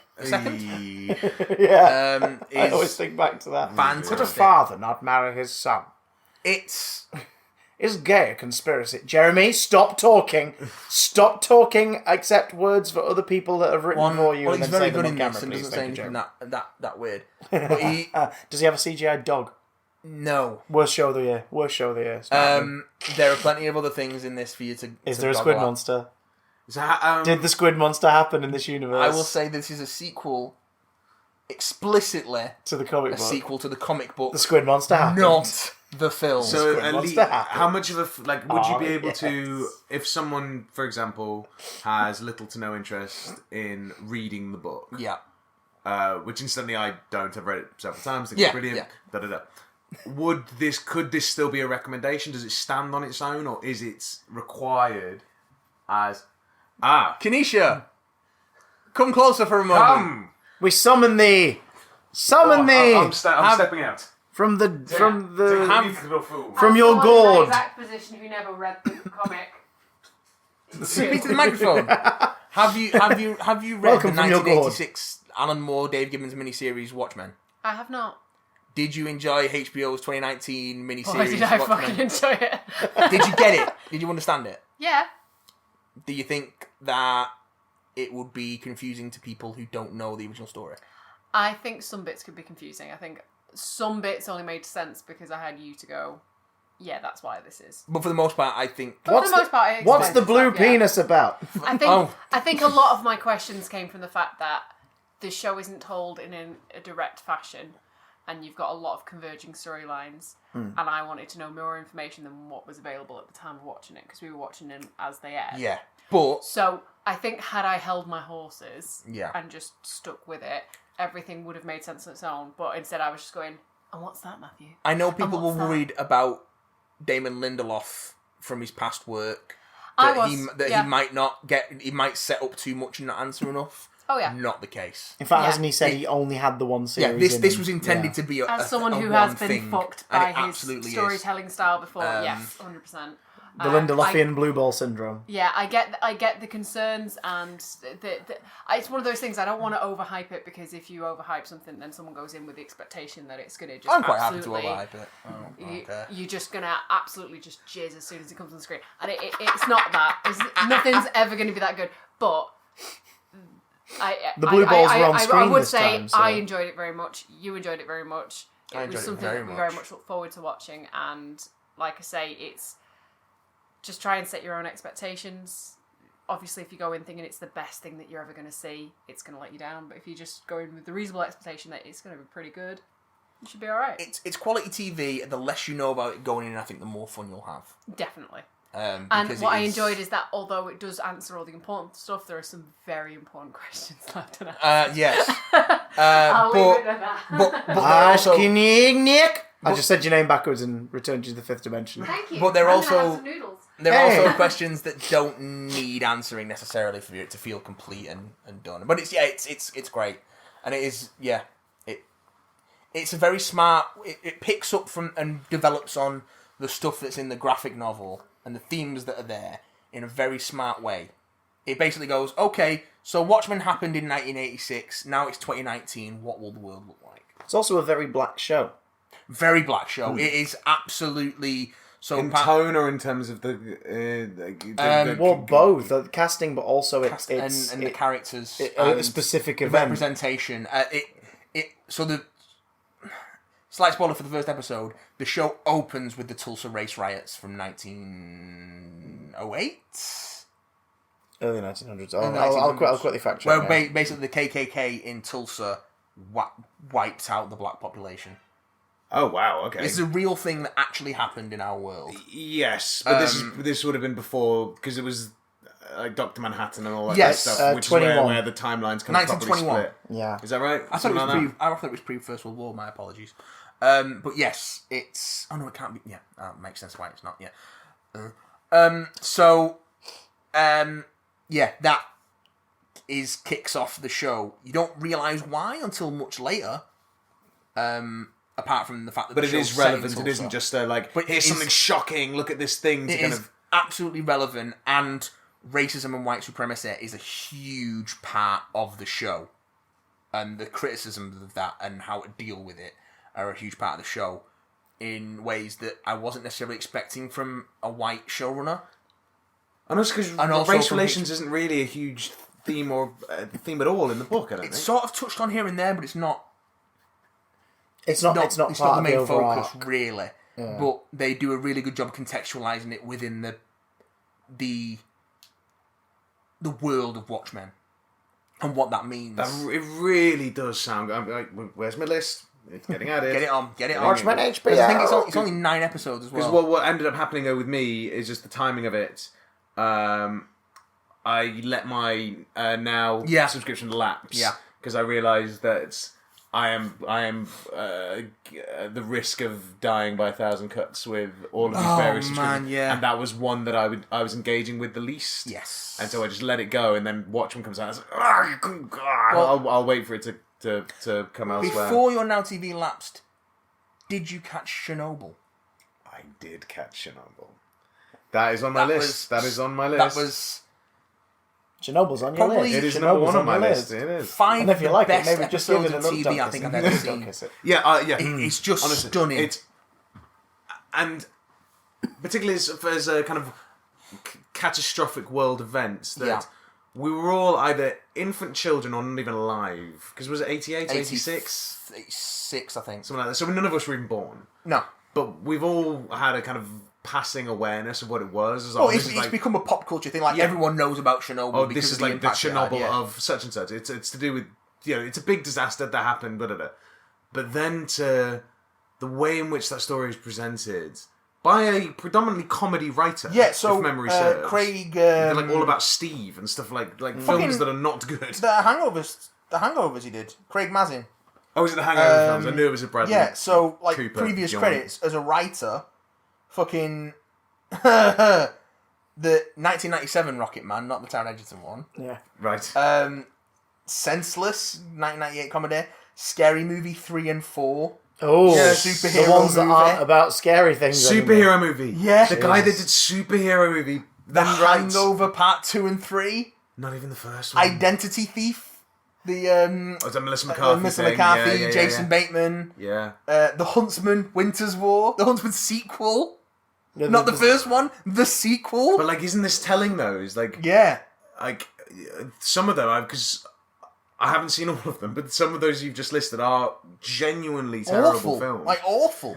Pardon me. But he directed superhero movie as well. Oh jeez. And I think he was. Oh jeez. I think he was an exec on Chernobyl as well as being. He was the showrunner and the writer. Right, showrunner. So it was his baby essentially. Yeah, so it's worth listening to Chernobyl the podcast as well. The companion podcast is excellent, isn't it? It's superb piece of work, and it's he's in every episode of it, and you get to really delve into why he was like, no, I have a take, and I want to tell it. But also he does a really nice thing of, this is what the reality of this situation was, but we fudged it or we added different characters. He doesn't shy away from the fact that we've made a TV show here. We haven't made a kind of chunk of history. Because they've got most of the real people who were involved played by real people, but they've got some composite characters like the Emily Watson character is sort of a composite of 2 or 3 different scientists that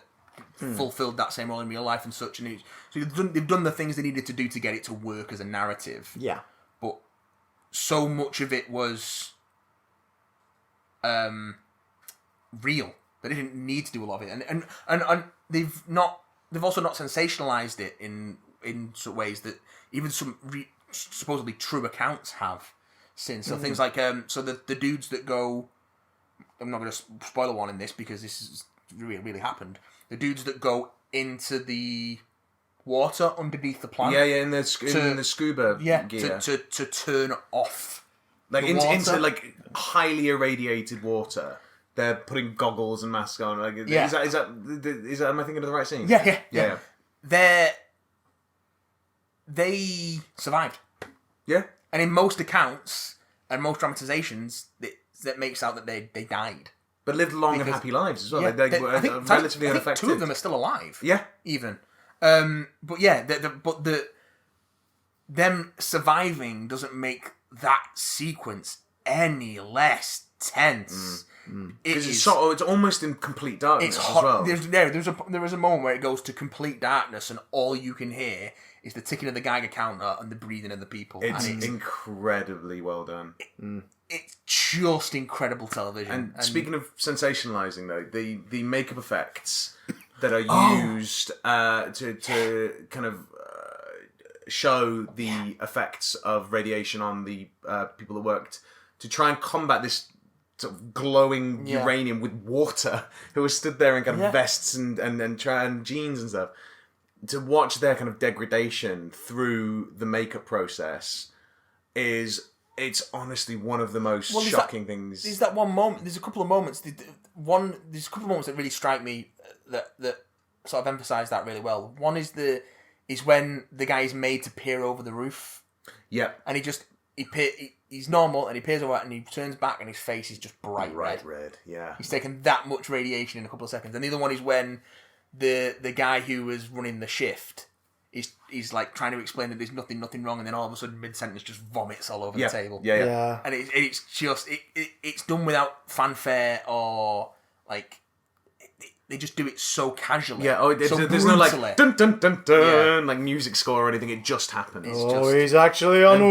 It's like no, he's and then people just start dying. The Robert M's character, who he's one of the kind of technicians in the first scene. Yeah. And when you see him. You don't see him for a little while, and then when you next see him, he's in a hospital bed, and the curtain's kind of pulled back, and Emily Watson kind of interviews him, and he's sort of skeletal. Yeah. Like, it looks like the flesh is falling off his Unrecognisable. bones. Unrecognisable. Which it probably was. Like, radiation is nasty shit, and this hammers that home. And it's so good that, as someone that has a kind of interest in this kind of thing, that I'm not going... oh god, that must have taken ages to put on. Like what it's like, oh no, that man looks like not only has he been burnt to a crisp, but also that the cells inside his body are just ripping apart and rending themselves in two. Horrifying. It looks like he's in such a huge amount of pain but at the same time, it doesn't feel gratuitous. It feels like no, this is showing what this kind of exposure can have to a person. Yeah, and again, it doesn't really touch on it, but it happens, and they sort of it's just accepted as part of the thing. All the people on the bridge. Yeah. Who then, oh, look at this pretty thing that's happening. Yeah, who are looking at the glow in the distance and like, oh, like as if you'd look at the Northern Lights or something. Yeah. Like arms around each other, kind of. All die. Yeah. Yeah. All dead. And there's something, particularly in those first couple of episodes, it's just that constant throb of the reactor just out in the, just exposed, and that blue shaft. It's got blue light in the sky. It has got blue light in the sky. But no sky ghosts. An actual, thing that happened in real life. It's what happens when ionizing radiation hits the atmosphere. It's a blue light in the sky. It's amazing kind of slight insight into ominous. The kind of just stonewalling of the bureaucracy of the Soviet Union as well, of just how... Which, to a degree, is still present in Western bureaucracies, let alone the Soviets. Yeah, but the lies we tell speech, they take a deficit from the truth, or something. So whatever that the speech that Jared Harris gives towards the end is one of the most one of the most extraordinarily well written monologues I think that I've seen in a long time, particularly on television. And then you get fucking Jared Harris to come and deliver it. Yeah, and it just elevates it another level. Yeah. That's another thing. The casting is fantastic. You got Stellan Skarsgård, Jared Harris, you got Emily Watson, and the supporting cast from top to bottom. Despite the fact that I thought I would have a problem with the kind of Valkyrie style, everyone has their own, just uses their own natural accent. I thought that might be quite distracting and quite annoying. Yeah, but not in the slightest. It's one of those things where it feels like almost like a choice that would be distracting, but they chose to do it so it would not distract. But it's from like the we're talking about with because obviously have very distinct actors. Like Conor Neal's got a very distinct voice. Yes, so you do the kind of he's in not Lance Tango in Halifax. He's in the other thing that Sarah Lancashire. Oh, it'll come to me. My fondest thing for him is Uncle. Well, Uncle's the thing I always think of when I think of him. And Cucumber as well. I think Cucumber. But yeah, very distinct, so like soft, almost whispery Mancunian accent. Yeah.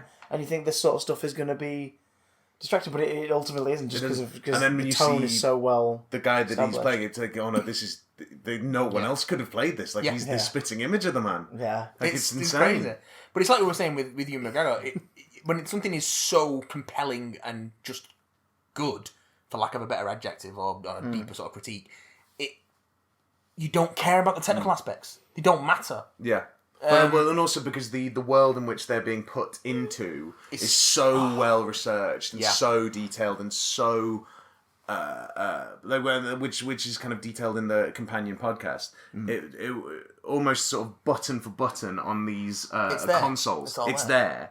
And so you drop actors from across Europe, and I think maybe even American in there, all speaking English, all with their own natural accent. It's like it doesn't matter because every other detail is slavishly perfect as it could be. Yeah, they get you to suspend your disbelief enough that they can get away with way more than you might think possible.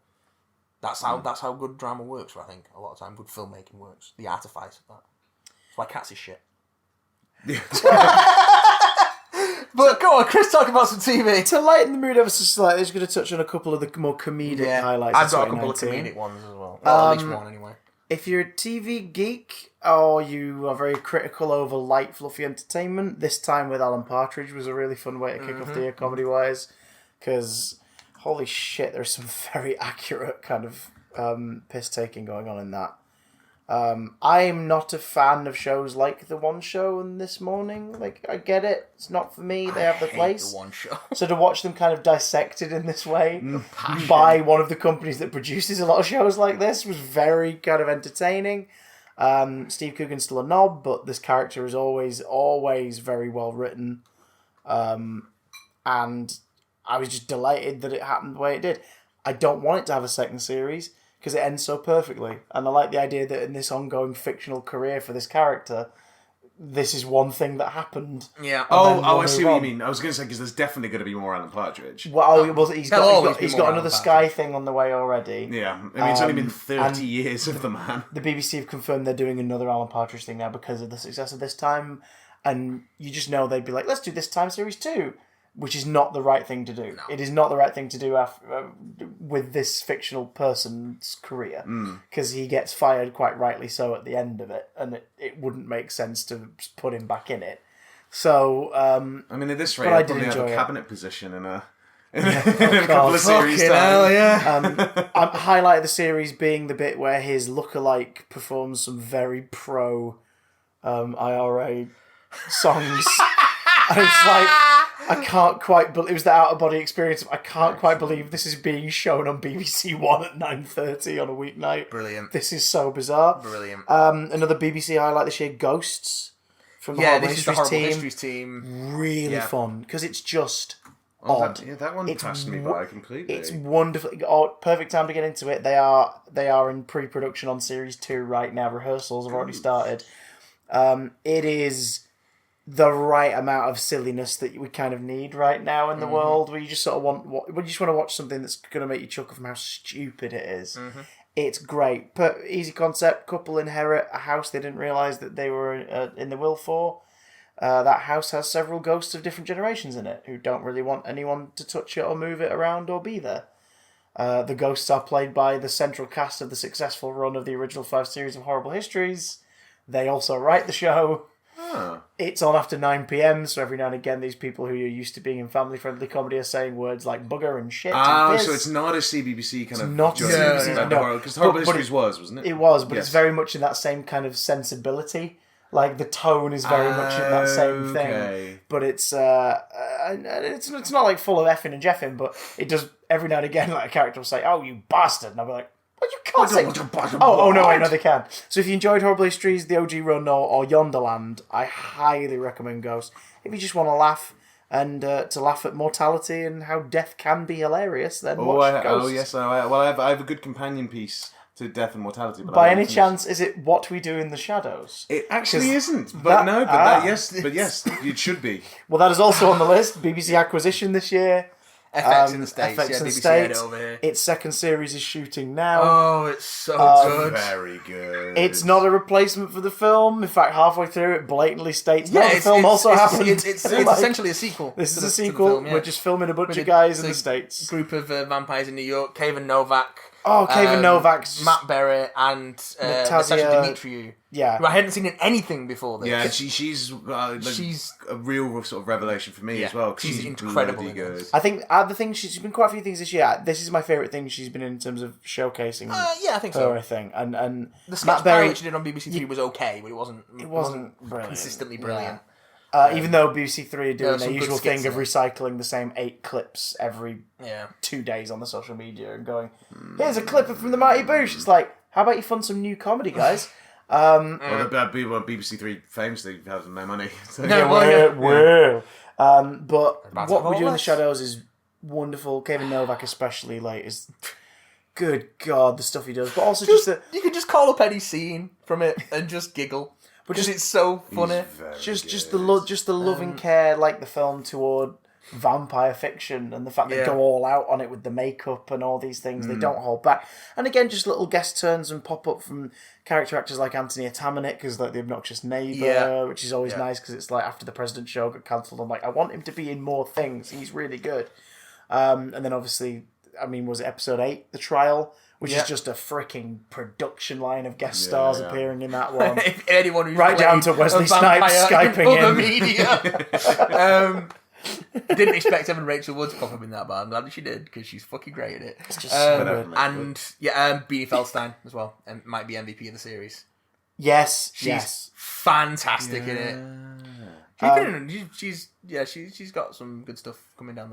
I think ahead of her. I think she's doing real well. My other comedy highlight, although only half, because technically we've only had half of it, is Rick and Morty Series 4. Yes! I've been pleasantly surprised by how it's turned out. I haven't seen any of it yet. I haven't seen any of that. Just 5 episodes. It's all on really More good. 4. More 4's player is awful, so good luck with that. Yeah, that's my issue with these things. It's like the ITV and Channel 4 and Channel 5 as well, actually.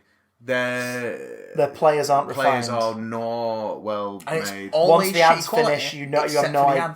Yes. Yeah, and ads always play flawlessly. And once the ads are finished, you don't know whether or not you're going to have a glitch where it's not playing full screen anymore, or it's really bloody weird.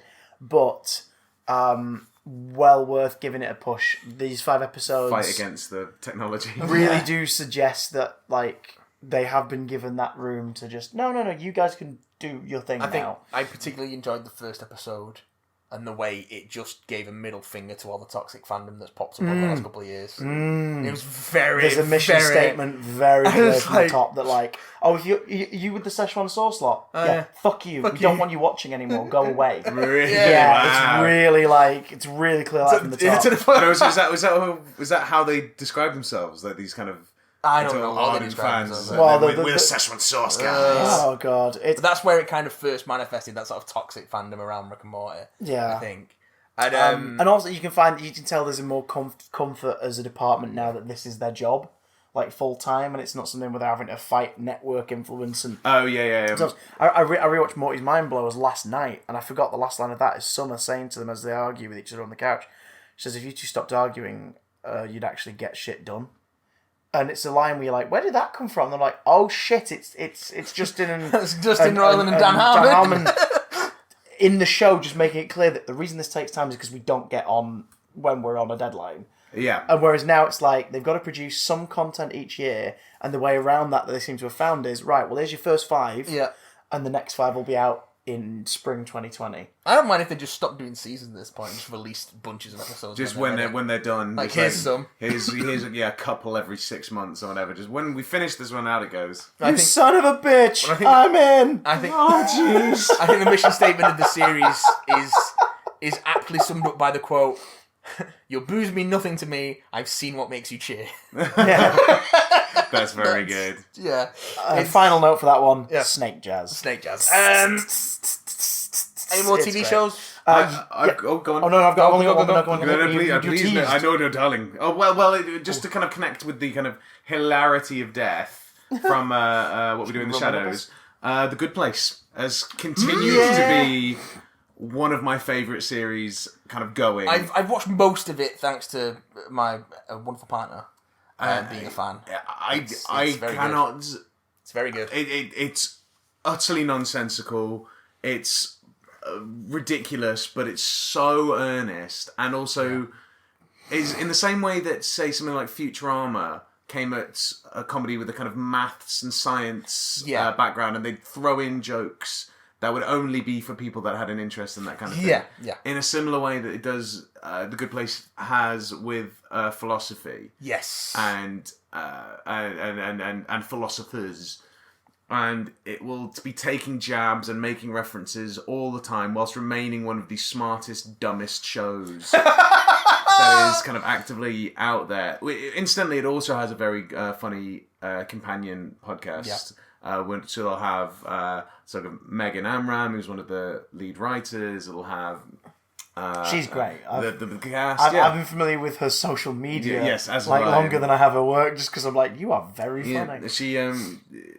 She's kind of been a long-standing kind of internet personality prior to kind of getting the foot in the door into Hollywood, and it seems like it's a writer's room of inventive, again, very smart but dumb people, who kind of will go with that, go for a headiest joke imaginable, but then also throw in something about testicles, in the same way. Fat jokes are funny.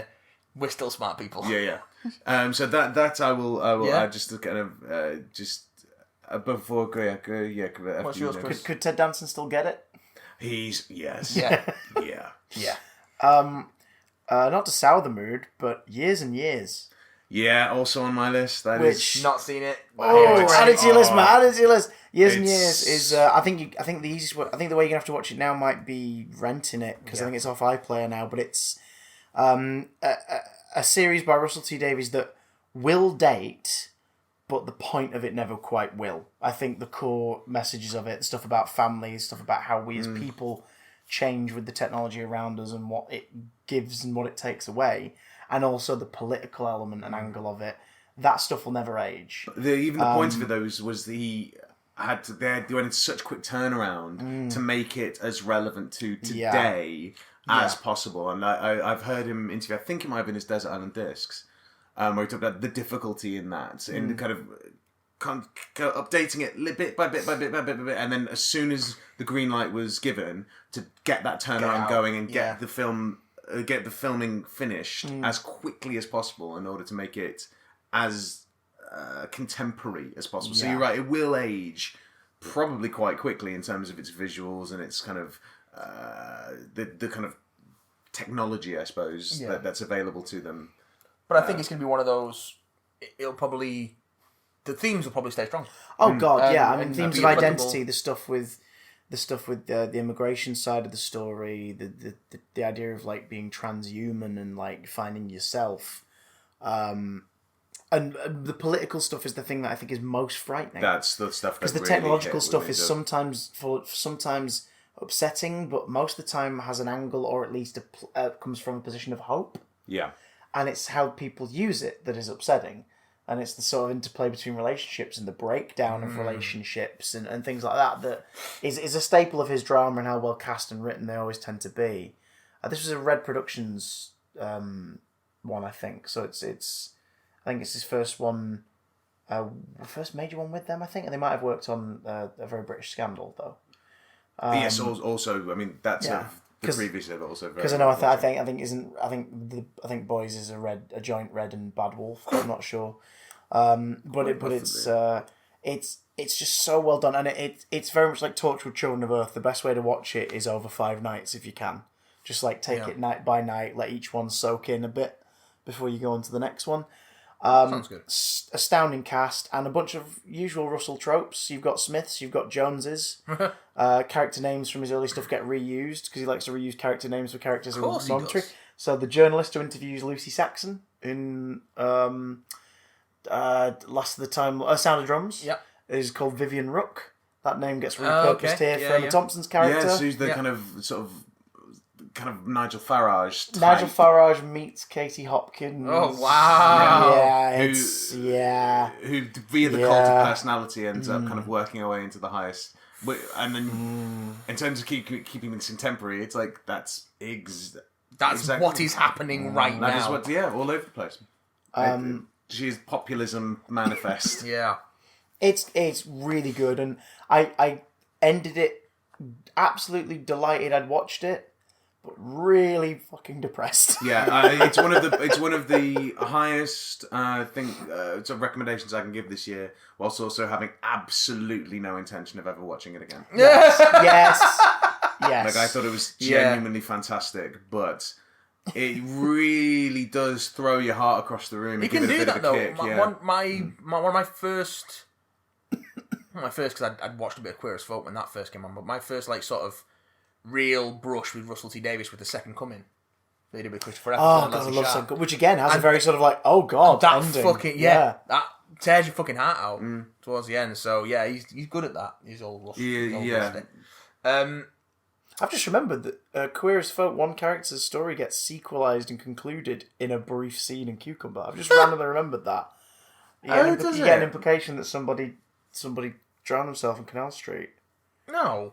And because one of the characters essentially speaks to their ghost in Cucumber, but it's not obvious unless you kind of know the events of Queer as Folk. Yeah, God, he's good. So years and years. Any more Taylor recommendations? I have a few more. I can just quickly. I've got a couple to rattle off. I'll rattle off them.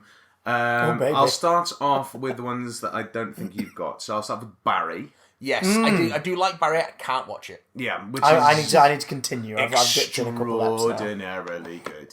It's just too much. It's Kanisha was watching it, and I was enjoying it, but then I just had to go upstairs and have a little sit down because I was like, I can't. This is too real. It's very, very well observed. If someone did a supercut of just Henry Winkler's face for you, would you think you'd watch that? I can't. I really want to go back to it because it's so good and Bill Hader's so good. All right, if I just printed out a picture of Henry Winkler's face and gave it to you, would you look at that? I can't.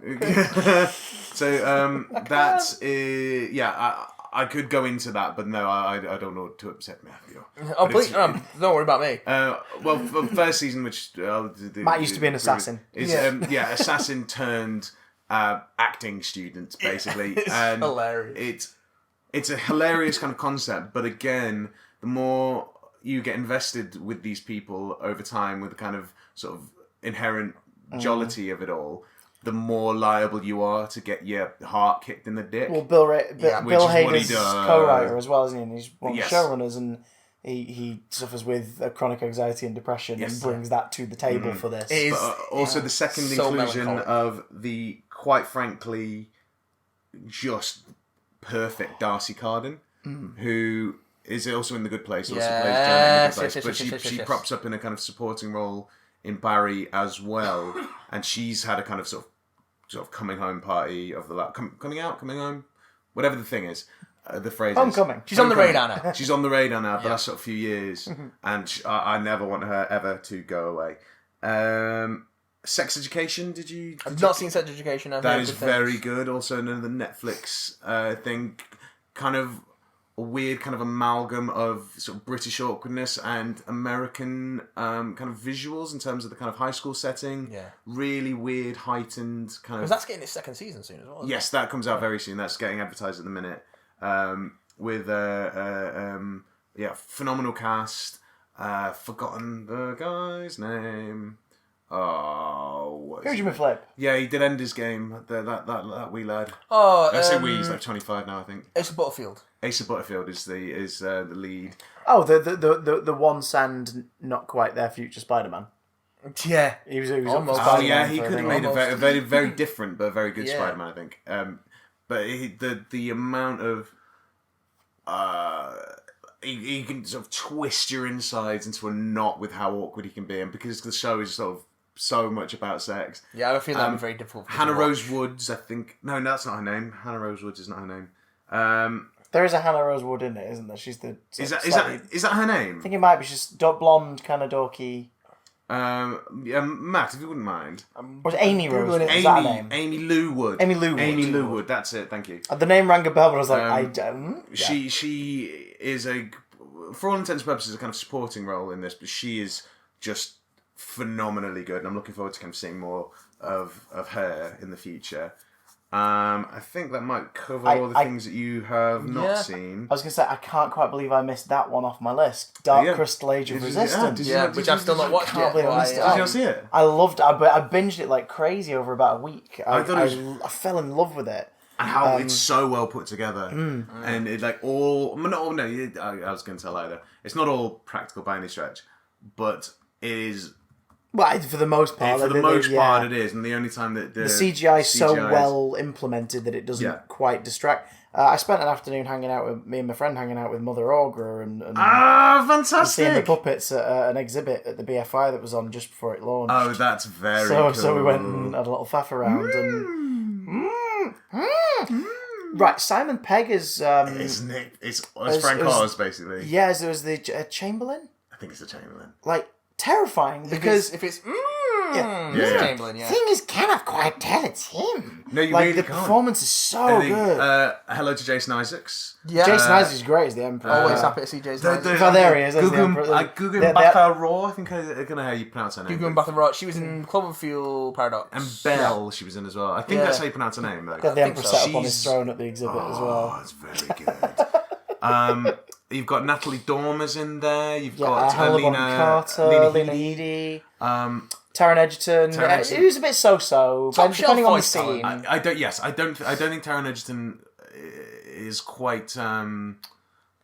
He's a bit Matt Smith as far as voice acting goes. Yeah, like, it's not the medium for him. Whereas in a year when you get Rocket Man, there's no question that he's one of the finest actors that we've got. Benedict Wong. Oh man, Benedict Wong's great. Salford Lad. Oh, Yeah. Local boy. Greatest Yoko Ono ever depicted on film.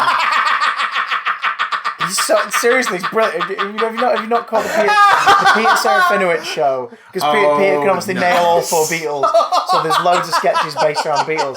And in at least 2 instances, it's John with Yoko, and Yoko's just Benedict Wong in a wig. And he only talks in one of them. He only talks in one of them, but he doesn't attempt an impression, which is a genius choice. He just talks like Benedict Wong. Because you've got obviously Peter Serafinowicz there doing a pitch perfect John Lennon, and then just Yoko just turns to him and is like, "Oh, go on, John, give us a call." And just like brilliant. Benedict Wong, the master of street countdown. But no, it's almost top to bottom, basically, with just phenomenal. Yeah. Actually, Bill Hader isn't it? Yeah, he's Andy Samberg's in it. Bill Hader's the Skeksis. Oh, he's the mystic at the top of the thingy, and Andy Samberg's the exiled Skeksis. Yeah, they're very good. It's. I'm a little biased because a bunch of friends worked on it. But a bunch of my friends didn't. And I had absolutely no interest in Dark Crystal until I heard that the series was coming out. And I thought, because I'd never seen it when I was little, I thought, no, And so watched the film, thought, how on earth do you expand on this? Yeah. But it does it incredibly well. By going back 1,000 trine. And telling the story of the first realisation of the crystal's abuse. Love it. Also, it's disgusting. Mark Hamill. It's disgusting. Drain your ass. It's horrible. This show is my wife couldn't finish it. My wife couldn't finish it. She got 6 episodes in and she went, "Please tell Warwick and Cole that I love them. I think their work's amazing. I'm not watching any more of this. It's grossing me out." It's properly and I was like, fair enough. And then I downloaded the rest of it to my tablet and was just watching it on the bus. That's why I love practical stuff, because it's all gross. It's pretty, You can go slimy, it's snotty, when the Emperor first takes off his nose guard. Yeah. Just like, ugh! You will never be... Don't watch it while CGI you're will never eating. be as gross as practical stuff. Oh, God, no. So, Matt, don't put that watch on it your while you're list. eating. It's on my list. Do I have any A couple of other TV things. The Witcher, does that count as 2019? I've only when watched did the The first Witcher- episode. I think that might have just come out on the 2nd of this year. Oh, did I miss that? Okay, I missed the boat on that one. So The Witcher we'll talk about later. No. I watched the first episode. December, always December. If you want to cock teasers on The Witcher, if you want to let your cock gently bob at the top of a wooden tub. This is going to be a 3-hour podcast, so don't worry about it. The Witcher is very good. It is very good. I really like the first episode. I've just not got around to watching it. Is it? I've not dived in yet, but I've heard. Is it very episodic? Yes, and Yeah, also I it would be very, very helpful if you did. It's not a requirement by any stretch. If you had a kind of basic level of awareness of who people are, of vaguely where stuff is. Yeah. Because it all kind of congregates at the end, but what you're dealing with are 3 separate story strands, which do cross over as the series goes on. Yeah. But also, these are all happening at different times. Right. They're not happening at the same time at all. There are huge time jumps in some cases. Yeah. And because, I think, it's because of magic, characters don't age all that much. No. Yeah, So in it's terms the of fantasy rules of, oh, look at this handsome man, he's 102. But yeah, so in terms of actually indicating where people are in the timeline, you actually don't know. No. Until you do. So that might prove helpful if you have the kind of idea that witches' hearts beat slower than men's and they age slower, and if you're a magic-y person, you won't age all that much either, whereas if you're not, you will. So there are people who will age, but not the main characters. Can I have it on in the background while I'm playing Gwent? I would suggest not. All I kind of know about The Witcher is that there's Geralt and Yennefer and Ciri, and that's all I know. Yeah, no, they are the main 3. I once shot down a griffin. Yes. Yeah. So you have not played the games? I've not played the games. Okay. It's not a requirement.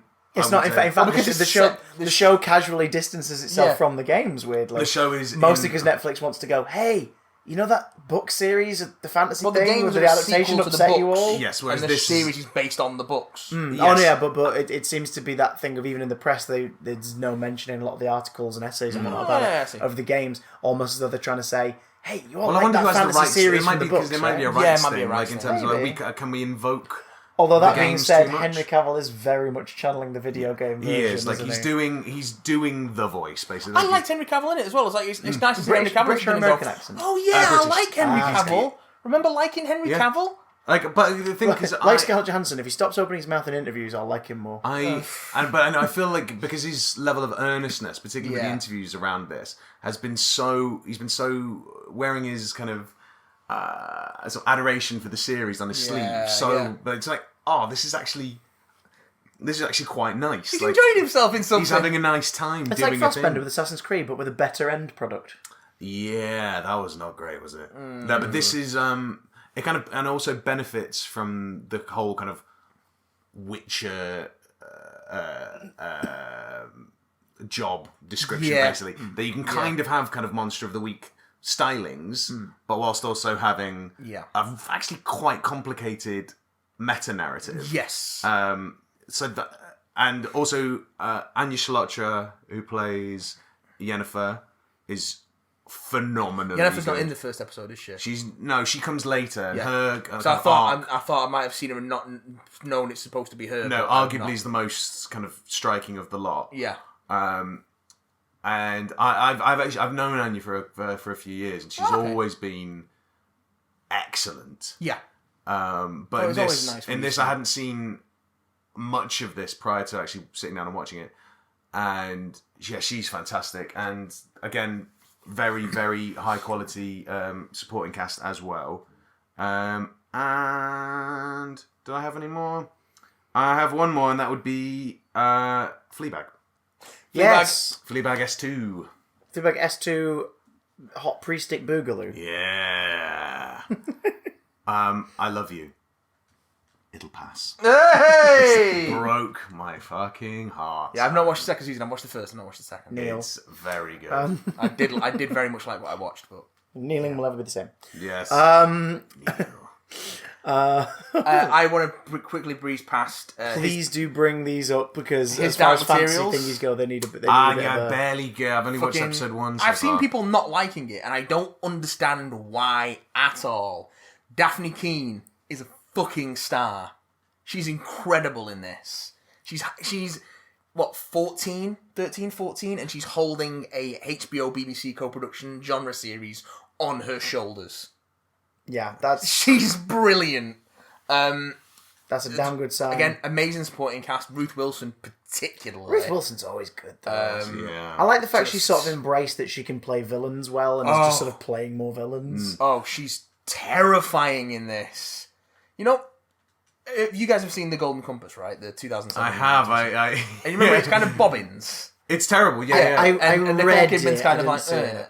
It was a real victim of that kind of post Lord of the Rings, Harry Potter. Yeah. Pushed. Let's do it all. Adapt everything. Spiderwick, Lemony Snicket. I've said this before. It was Percy Jackson. explicitly advertised as a successor to Lord of the gets Rings. flicked into the air And it's turns spinning into around the and idiometer. turns into the compass. Oh yeah. God, yeah. Yeah, do you remember this? Yeah, that was in the trailers. I think that was the thing that made me not watch it when it came out because I just remember You're not thinking, even missing at the much. age It's of not like very 14, that's a bit not very shitty. It, I read it. I thought it was alright. if Ian I read a bit of Philip Paul. McKellen's giant bear does tear off someone's jaw, and he was he came in as a replacement. There was a guy who would what's his name?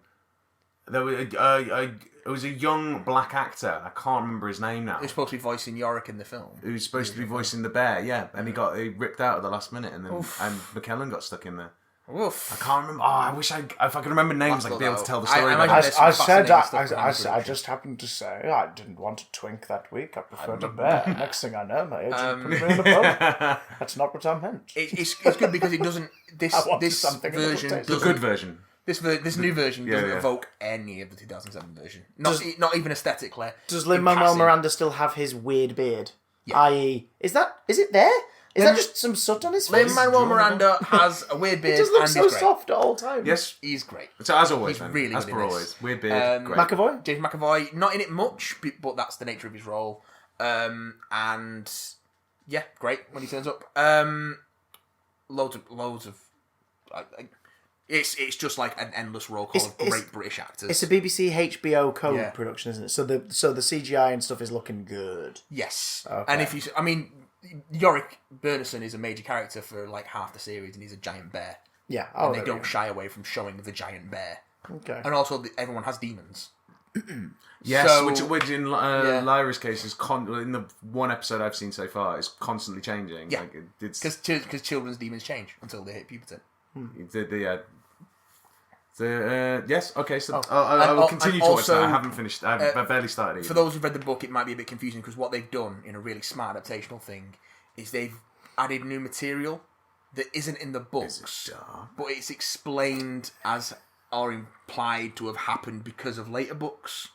So basically, they've taken the plot threads that get introduced in later books and seeded them extrapolated earlier. backwards and seeded that stuff earlier. That is very clever. So they don't have to Like introduce the Lemony new Snicket characters adaptations, out of nowhere. like seeding the VFD stuff Yeah. early on. Yeah. So in they're the plan. adaptations. That's smart planning and kind of shows a level of forward thinking Yes. that again inspires that level of trust as a viewer. Yeah. That we're going to be taken care of, and we're not going to have just stuff flung at us. Yeah. At a later They've date. We taken have pains to make sure stuff that is going to come into play later and is important has been introduced properly from the start. That's and not very good. Because the book kind of... I only read the first book, but I know that there's like half of this series where I'm like, I don't remember that. And that's because they, like I said, what they've done is they've worked backwards from the subtle later knife books. turf or whatever the and other one put is. that stuff there. So stuff that you then later find out about as having happened during this actually happens in the series. Right. And we've got to bring up this show that you've not watched. I've definitely not watched The watched, Mandalorian. but will be in the will be in the thumbnail. There is, of course, no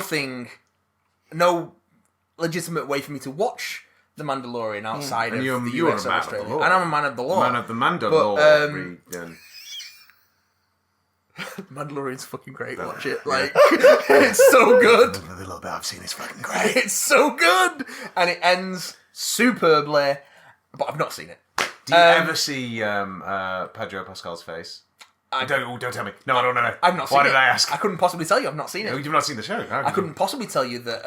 I do like the balls of it Judge Dredding, though, for at least the majority, as far as I'm aware, because I haven't seen it, so I don't know. I couldn't possibly tell you whether that puppet is just the best thing about the show. I couldn't possibly tell you how many... He got so sleepy that one time. I couldn't Remember when he got possibly tell sleepy? you. I don't know. I've not seen it, Charlie. No. We've not seen it. We haven't seen in it. our dreams. On our Twitter feeds, look We at haven't getting seen sleepy. it. We haven't seen Werner Herzog say things you never thought you'd hear Werner Herzog say. Werner. We haven't seen What a that. get! What a get! We haven't seen. Oh, I can't remember the actor's name. He plays Giancarlo Esposito. We haven't seen Giancarlo Esposito. I couldn't possibly tell you. I'm sure I've seen a still of Gina Carano, nothing more. I've definitely not seen Gina Carano be excellent, so I couldn't say. But The Mandalorian. And let us round up 2019, Round boys 2019, and girls, with some video games. I want to mention Resident Evil 2. That's the only real video game for 2019 I want to mention because I either haven't finished or played a lot of the stuff that came out in 2019. I think we're similar in that respect. Is that I don't necessarily feel the pull to play stuff as it happens in the same way as you do for TV and film. I've got such a backlog. Famously. But I just I don't not fuss about playing new stuff. Like I'm currently playing through Death Stranding, and then I've got Outer Worlds coming after that, and that's kind of like the most recent stuff I'm going to be playing, and then that's months after they've come out. The practices upset me, but I found myself throughout the year returning to Crash Team Racing Nitro Fueled. That upsets me. I think it was just the fact that That's like a self-flagellation. A game I've played for 20 years, suddenly I could play with people around the world. And it is very good. And the new tracks have been really fun and it's hard as shit as well. Oh god, yeah. Shit, that game's hard. The day I managed to get my first position in an online game, I was like, I think I stopped now. I think I put down everything and go sit on a mountain and fade into my jacket, and my cloak will just fizzle down as I disappear. I'm sure that's how this works now. Yes. And I went Essence. But yeah, that's the only 2019 release game wise that I stuck with. I've just started Fallen Order. I think I'm having fun. I'm not sure. We both have played that as well. I've not played it. I've seen Denisha play it. I like there is so I like much there to DB1. like. I like DB1. But he's cute. I think it's the example of almost like a proof of concept. Like you do a number 2. I dare say I'm very much on board. I dare say they have really had to fight to get this out Yeah. EA have been notoriously bad at releasing Star Wars games. Also, I wonder if EA lets this game come out at all because of the violent backlash to Battlefront 2. Yeah, which has gotten a lot better since its launch, but it's still, especially because you can get it in the sales usually for like $7.99 now, and it's like, sure, I'll download it now. Absolutely. Battlefront 2 is a solid, sure. It's a solid FPS with a decent campaign and fun online multiplayer. But the microtransaction stuff was toxic. Yeah, and it's not worth the asking price. As far as the 2000s go, with Force Unleashed still appears to be like the best offering, I think, Star Wars game wise so far. Nice Old Republic, son. Yeah, what was that? 2000s? For some reason, I think in my head that was late 90s. That was Xbox generation. Ah, 2005. Where? That. I mean, we're all lying, of course. The real answer is the Star Wars Connect. But I'm Han Solo. Jedi I'm Outcast. I'm Han Solo. Oh yeah, Kal Katarn. Yeah. Galaxy of Heroes. Rogue Squadron. I'm just gonna yell out names. Rogue Squadron. Jedi Power Battles. Pod Racer. Super Bombard Racing. Super Bombard Racing. Masters of Terrace Cassie. Oh no, that was 1998. Sorry. You fool. Man, there's been some shit Star Wars games. Yeah, you will pay the price for your lack of vision. There's a lot more bad ones than there are good ones, I'll tell you that. Just like Star Wars films. Hey! What are the games, boyo? I would briefly like to talk about Death Stranding with Matthew. Yeah, Death Stranding. I think I love I love it. I love it. I want to hate it so bad. For the sake of posterity, you're both putting it on the list. Oh my, yeah. It's on my list. But we might revisit it in the best of 2020. Have you and see how you feel retroactively? Not even close. No. I played it over the Christmas break because my brother got it for me. I decided to leave it there because I don't think I could have handled it anymore. If I'd brought it home, into my flat, I think it might have gotten its weird oil tendrils into my brain and wouldn't have let me go. Tendrils? We spent most... the beach. The 29th of January... 27th of December, sorry. January? No, 29th of December. Days. At some point. Doesn't matter. It was the Sunday after Christmas. That was spent entirely with... Megan just sat in the living room. She was playing Fallen Order and I was playing Death Stranding for the entire day. It will get its hooks into you because it is so why haven't satisfying. you sent me your strand? Why didn't you? I'm trying to have you send you requests. Have you? I'm trying to. Have you delivered any of my shit? I'm trying to strand. You've not popped up in my game yet. Oh. I've been keeping a lookout. I haven't played. I left it at around the same time that you would have started picking it up. What chapter did you... I got into 3. Alright, so that's where the game really starts to open up. I started episode 5 today. Okay. Yesterday. It's on episode 5. Oh, fucking hell, it's so stupid. Episode 3 is massively long. I delivered several crates of semen and eggs. Yep. The last time before I put it down. Have you delivered a pizza yet? I have not delivered a pizza yet. I can't believe that's the thing that makes sense. Oh, yeah. I delivered some... earlier today, I delivered some beer.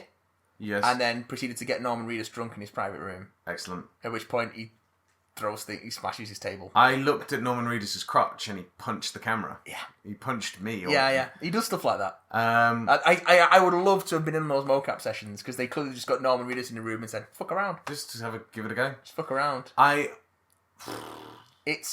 Story-wise, it is... Does it get interesting? Yes. Because it seems to be... Because as it stands now, the way I understand it is my mother, who is also the president, but I didn't know either of those things, has died. She has tasked me with reconnecting the kind of disparate colonies of the United States from east to west coast to then, when I'm there, find my sister, who has been captured by the psychotic ex-delivery people who are now obsessed with delivering. They love delivering. Those are mules. They're not the same thing. They're not the same thing. So the people she's been kidnapped by are terrorists who want to basically annihilate everything. They're basically... The Troy Bakers. Terrorist nihilists, yeah. Okay. Terrorist nihilists. And... who are like, why bother carrying... But let's just destroy everything. So I'm connecting these different bases to the kind of fantasy internet. The chiral network. Yeah. Get used to the word chiral because you're going to be hearing it a lot in this game. And you're going to see people crying a bunch. A lot of people crying because people have chiral allergies. So when chiral technology is used above a certain threshold, people start crying.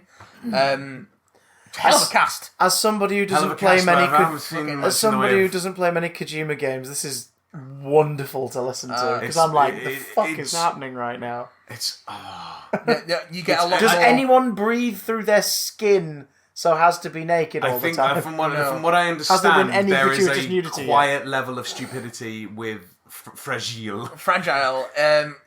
She has to. I have to be naked or I'll die. It's the opposite. The Leah Sadu character. Who is fantastic in this. You get more. So she has to be clothed or she'll die. Later, as you go through episode 3. Okay, when I get to Lake Knot City. Yeah, which really fills her character out, and you're like, oh, okay. Because she's spiky too. You find out about why she has to wear the suit and all that. Is it really stupid? Yeah. Yeah. But I love it. Yeah. I think Norman Reedus is great in it. He's a completely blank slate. Yeah, but he's great. But that's I guess what a lot of video game people are. I'm in love with BB. I would die for my BB. Yeah. I've had it once before where I entered into toxic shock. Yeah. And the thing goes, the little canister it's in goes black. Yeah. And I freaked the fuck out. Yeah. I really got worried for my Can BB. my BB I die? dropped everything that was on my back. I sprinted to the nearest because I can't make vehicles yet. So I ran. You should be able to if you're on episode 3. I haven't made it to Lake Knot City yet. That's the thing. I've just started it. No, it's after you the option go isn't to even Lake there. Knot City, you won't be able to come back to that area for a bit. The beginning area.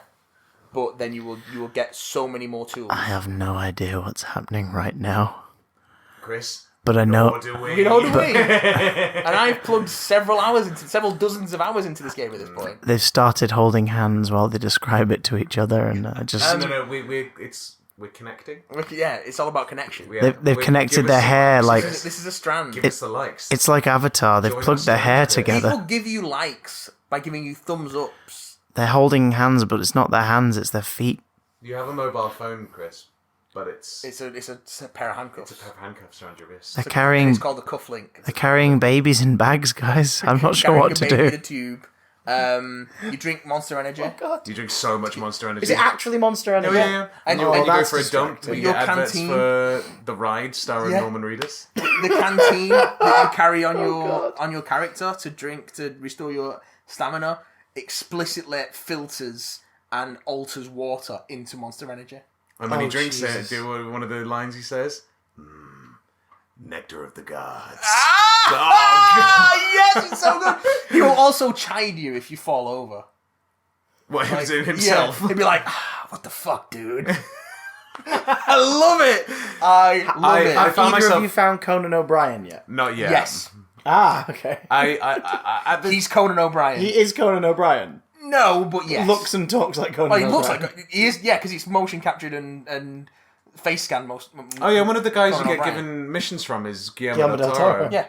In the game's but it's someone approximating. In the game's one nod to the game that could Silent have been. Hills, yeah. Nicholas Winding Refn and Edgar Wright have both turned up as characters, face scans, not voices but face scans. That's weird. At the kind of early stage I am with it, where I've engaged with the story kind of a little bit. I've kind of found myself entering a weird fugue state. It really kicks off in episode 3. But this is what I mean, is that I'm actually finding myself, and admittedly it's been actually a couple of weeks since I picked it up, but going from not town to Notville to the wind farm, that little triangle, and I just found myself just kind of, shoulders would relax, my eyes would kind of deaden, and my hands would kind of just hang there lifelessly. It's almost meditative. My jaw would go slack, and I just enter this kind of meditative fugue state of just very, very relaxing. Must take the packages. But as you get into episode 3 and the storyline picks up, Monster Energy. Honestly, you get more tools at your disposal. Also, the landscape becomes much more varied for episode 3 as you expand through that area. Yes. And you get many more challenges and the tension I ratchets wonder up. if that'll really make me turn against it though when actual gameplay gets involved. I enjoyed it a lot more. And I'm did you? continuing to enjoy it a lot more. I'm in episode 5 now. I've only just got access to lethal weapons. Which you don't want to be using. Which you don't want to use, also. Because when things die, they create a nuclear explosion. No. Shit. Oh, when things die... Wait, there's levels to this? Wait, Right. go on. So... Let's get in the weeds with Death Stranding. At some point, there was an event called the Death Stranding. It basically opened up the gateway between life and death. So, after death, people's souls would sort of hang around as beached things, or BTs, because it's also a beach, which is sort of a gateway to the afterlife, and everyone has their own beach and such.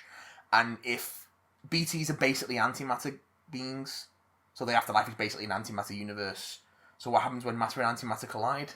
Explosion. Kaboom. So very early on in the game, you are treated to seeing a live human be consumed by a BT, which results in an explosion which levels a small city.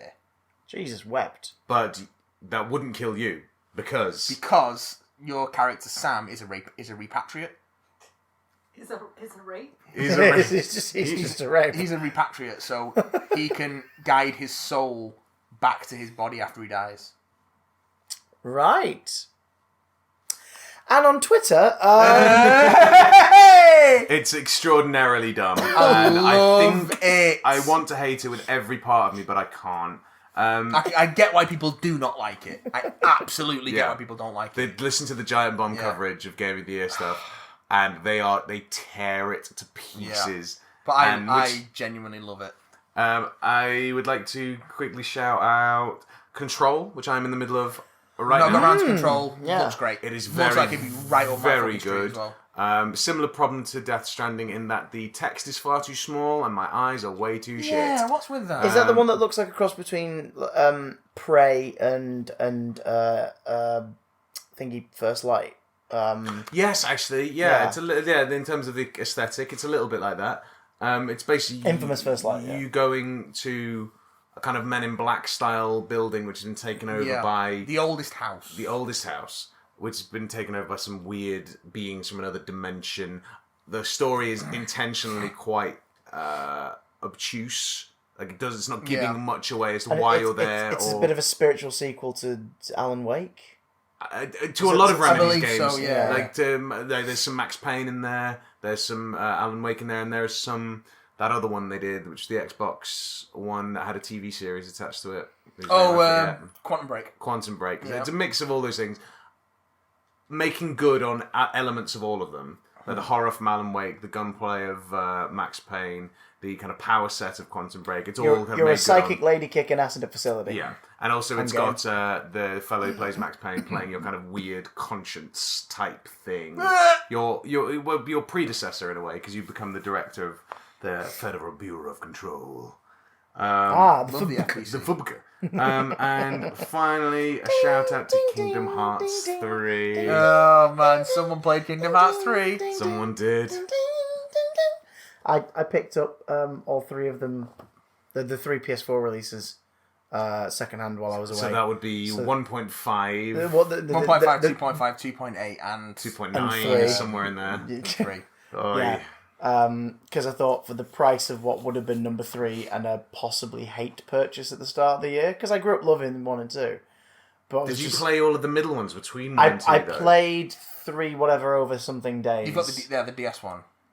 Yes, the DS one, yeah. And we own the PSP one. Birth by Sleep? Yes. There was a GBA one as Chain well of somewhere. Memories. Chain of Memories, I've got that. It's basically a remake of the first game. Chain of Memories is a story set between 1 and 2. Yeah, but it makes you redo all the events of the first game. Yeah. Because you're rediscovering your memories. Because they've been digitised. No, they're one of them. Oh god, I've got the GBA There's so cartridge. many. You're gonna have the best and I worst was like, time. I went getting to through them. CEX and it was like, 3's 15 quid. And next to it, they had one copy of the PS4 remix collection. So 1.5, 2.5, and all the incidental stuff. That was a tenner. And then for another tenner, they had, 2.8. And I was like, for £35, I could own the complete series as it is on PS4. Go on then, sod it. Yes. And my plan is this year to at one point just play through them all, the PS4 editions. Do it on stream, mate. Yeah, we'll stream it. Oh Yeah. god, yeah. I mean, if I'm going to go insane and suffer, I want everyone else to do it with me. That's what I've been doing with Death Stranding. I mean, join me. It's. Do it. I mean, the Do three it. is. Instead of having waited since I think 2004. yeah, that's all right. 2005 for number 2, I think it was. Yeah, it was 2002 and 2005 with the OG releases, I Jesus. believe. Well, a long ass time It's been a hot minute. for this to come out. Sorry. Was it nice hanging out with Rapunzel? It's pretty good. Only visually, and there's particularly the kind of more Pixar-y stuff. It's gorgeous, and the Tangled kind of world. It's Tangled and Frozen are included, as well as Toy Story. But those two environments are basically kind of just retellings of the film. So you get I think most of the songs from Frozen. Yeah, in that. So it's fairly unimaginative in that sense, but visually it's absolutely stunning. The combat is really slick, works a lot better than it ever has done before. It's still pressing the one thing, but you're able it's more intuitive. You're able to kind of move things around. You're able to summon various bits and pieces. Like one of the new things they've got this time around is something like Disney rides. As I've seen Thunder Mesa. And then Log Flume and whatever else. Baymax is a great. summon. Yeah. Oh no, he's a world. He's a world. You go to Big Hero 6's San Francisco. World. Yep, which is very good. But in terms of just like a satisfying kind of conclusion to a almost 20-year sort of saga, it isn't that really. No. It also drops sequel bait based on seeds that were sown in the Japanese-only mobile game, which I had to look up to find out what the fuck was going on there. The Japanese mobile game is kind of presented to you in cutscenes in one of the various disc-based releases, but it's like a couple of hours long and it's really boring. Yeah. So I couldn't expect anyone to lots do of that. monologuing about friendship and the heart. No, worse. It's more. It's that would be kind of the darkness. It's more to do with this kind of somber talking about guardians of lightness and darkness. Oh, good. And it wears really thin, really fast. But I just want to fight weird baddies with Donald and Goofy. I just want to do Disney and Final Fantasy. Like, why did it have to get so unbelievable? It was so simple. The first one is so simple. Yeah. Why has it gotten bogged down in its own mythology? How I honestly, that's what Square Enix do, though. Is Tetsuya Nomura? Is that? Yeah. How he has managed to take the simplest of setups, and you've ended up with something 15 years later, and it's incomprehensible. Well, that's what he does with his character designs. Yeah, you take a simple silhouette.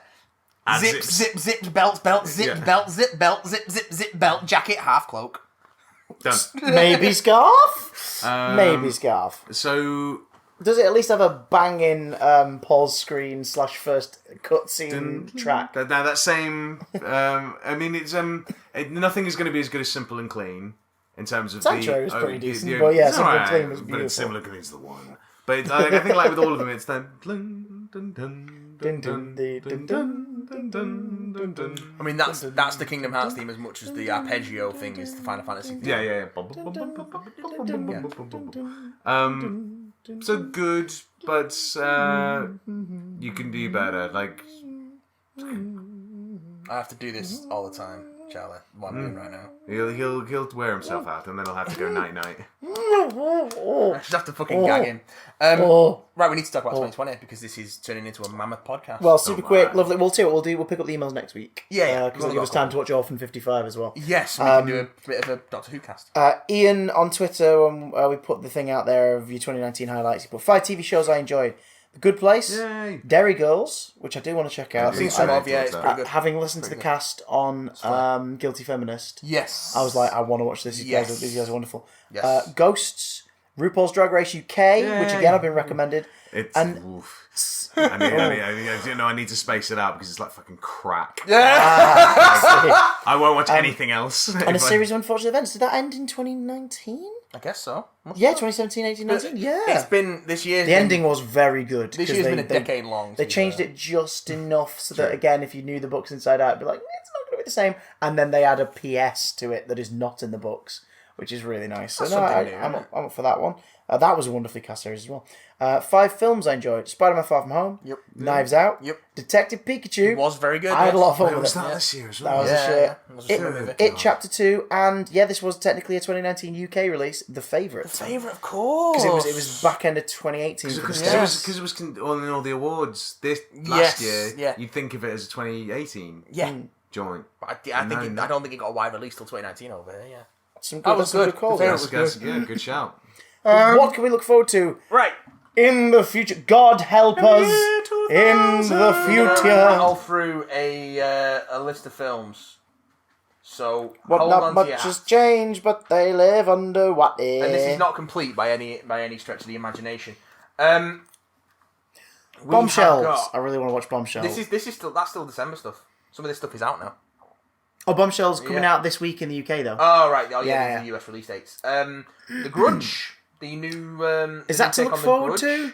I don't know. I caught Movie Bob's review. I've not seen the review, so. Doolittle for Trainwreck. We've got Doolittle, Robert Downey Jr. Doolittle coming down the pipe. Slamming down our throat. I am aghast with anticipation for what that is going to be like. Yeah, I have no idea. I do have some curiosity for Bad Boys for Life because the trailer did make me smile. I feel like I should like Bad Boys more than I do. I think I don't think I like Bad Boys. Go back up one more. What was that? The Gentleman. That's just come out in the UK. Already, actually, Birds of Prey. That's out in April. I want it to be good. No, February. I want it to be good, but I have so many reservations. I hope it's good. I'm keeping my fingers crossed for it. I mean, look at how dependent it is on the Joker, really. The synopsis is, after splitting with the Joker, that's the first part. That's not dependent on the Joker, that's just backstory, Chris. Yes, it is backstory, but you have to know that relationship existed for it to mean anything. Is that part of the press release, or is that just something that this editor has happened to write? No, that's on the one. That's on the Warner's one, yeah. There's a horror version of Fantasy Island. I don't know what that's going to be like. I don't hate. No, look what's coming next. I don't hate the trailer for Fantasy Islands thingy. It looks like they're doing. It's like a subtler version of what they've done with the banana splits. It's like, this could be a horrible morality tale for people who deserve to get their comeuppance. So that's what we're gonna do. Fantasy Island was always that, but it was never a horror. It was just kind of fantasy. Gotta go Sonic fast. the Hedgehog. Yes, I've got to see it. Just to. Is this going to be the Cats of Cats video game movies? Is perfect. Oh, Call of the Wild. Is that the one with Harrison Ford? Harrison Ford and a dog. I'm looking forward to that because the trailer exhibits one of the worst CGI dogs I've ever seen. It's not a good CGI dog. Are you sure it's the main character. You're saying it's not a CGI dog? No, it's not a good CGI dog. It's not a good CGI dog. Oh, it's not a good CGI dog. The moment it emotes, you're like, that's a CGI dog. That's a bad CGI dog. And it makes you long. I can't believe I'm saying this. It makes you long for the 90s where they just put animals in films and randomly voice them over. And of Cujo, or like that big ass puppet dog. Oh, yeah. Pray for death. Bloodshot. Vin Diesel's Bloodshot comic book. That could be god first awful. comic book movie based on Valiant Comics output. That could be interesting. Invisible Man, the teaser trailer for that was really interesting. What else we got in terms of ones to tickle our tusslers? Onward. One of Pixar's releases next year. Quiet Place Part 2. Quiet Place Part 2 trailer for this just came out. Ooh. Looks interesting. Oh, actually, do you know what I just saw another trailer for? What? Big old throwback to episode whatever it was. Is New Mutants. New Mutants, yeah. Yes, we're going to come to that. Oh shit, sorry, it's on the list. No, absolutely on the list. Yeah, but Quiet Place Part 2 looks like it might be an interesting take on what they did, and an interesting continuation. The fact that all the cast are returning and John Krasinski's writing and directing again is... Cillian Murphy's in it? Cillian Murphy, Who else is in it? Some people are in it. Many people are in it. It's going to be good. Some C's. All the folk. Mulan? Yeah, fuck that. Who knows? I don't know. Yeah, the lead actors' sort of political affiliations aside, Yeah. I think that trailer looked pretty good. Yeah, But the fact that it's shying away completely from any element of the original now makes me go, well, why not just call it something else and use? But then if you're just use the thinking Mulan as your inspiration. I know, but I think the framework is the same. I just think the tone because is completely there's different. no Shan Yu, there's no... It's based on the same legend. True, but like if Disney are releasing it as their it's Mulan, but the fact that they're separating. But that's when you end up with the Lion King. Yeah, and it's exactly the same and completely pointless as a result. True, but Jungle Book's the happy medium. I think that is a very happy medium. You follow enough of it and then do enough of your own thing, but also like Jungle Book, this is one where. It depends on what you want it to follow. It can ride or die on the fact we've not seen this type of story in Western cinema told with this level of technology and scale. Because also Mulan, the cartoon, brilliant. is so westernized in terms of it's like they are Chinese characters. Yeah, if you want to do a live action version properly, they're all but apart from is it not Ming Ha? What's her name? Ming Na Wen. Ming Na Wen. Apart from her, I think everyone is like you got Harvey Fierstein in there playing someone like that.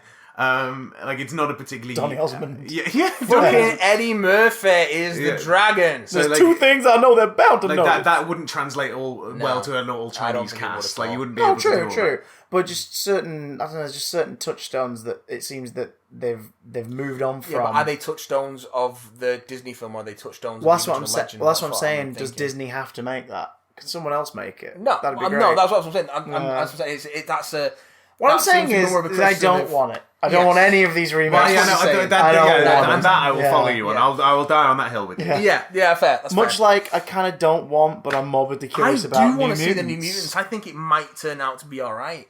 Well, after a 3-year delay. Well, I am of an opinion that it got caught up in being moved away from Dark Phoenix. But B reshoots, they added a new character. Oh, so the Disney takeover of Fox. I think that's the biggest element. Based on the cast list now, I think Antonio Banderas is the addition.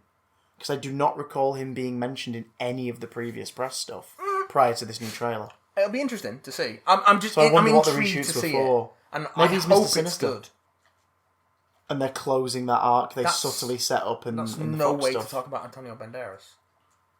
Yeah, because what is this now? Is this going to be coming under? Is this going to be released by Disney? No, this is still. Well, it's going to be released under the Fox banner, but yeah, under the technically Fox banner. Like it's a Disney film. It's a Disney release, but it's still technically under the Fox banner. So this is. So Dark Phoenix is the last non-Disney. Dark Phoenix was the last X-Men film. This will be the last film from the Fox X-Men universe. Right. Okay. If it is even. Well, this could potentially be the jumping off point for the new lot. I would like to hope that this is just a thing. That could be why it was delayed. I would like it to just be a thing of itself, a standalone thing. A weird horror film that's set in the X-Men universe. Yeah, I'd go for that. Set in the X-Men universe isn't even a requirement. Just a good. Just film, please. Just please be good. No Time to Die. Yeah, very jazzed for that. Yeah, I mean, I wish the first 2 minutes of the 3-minute trailer didn't show us the film. And we just had that last minute. I haven't watched the trailer. The last minute. Watch it, but skip to the last 50 seconds, because that's a really nice teaser trailer.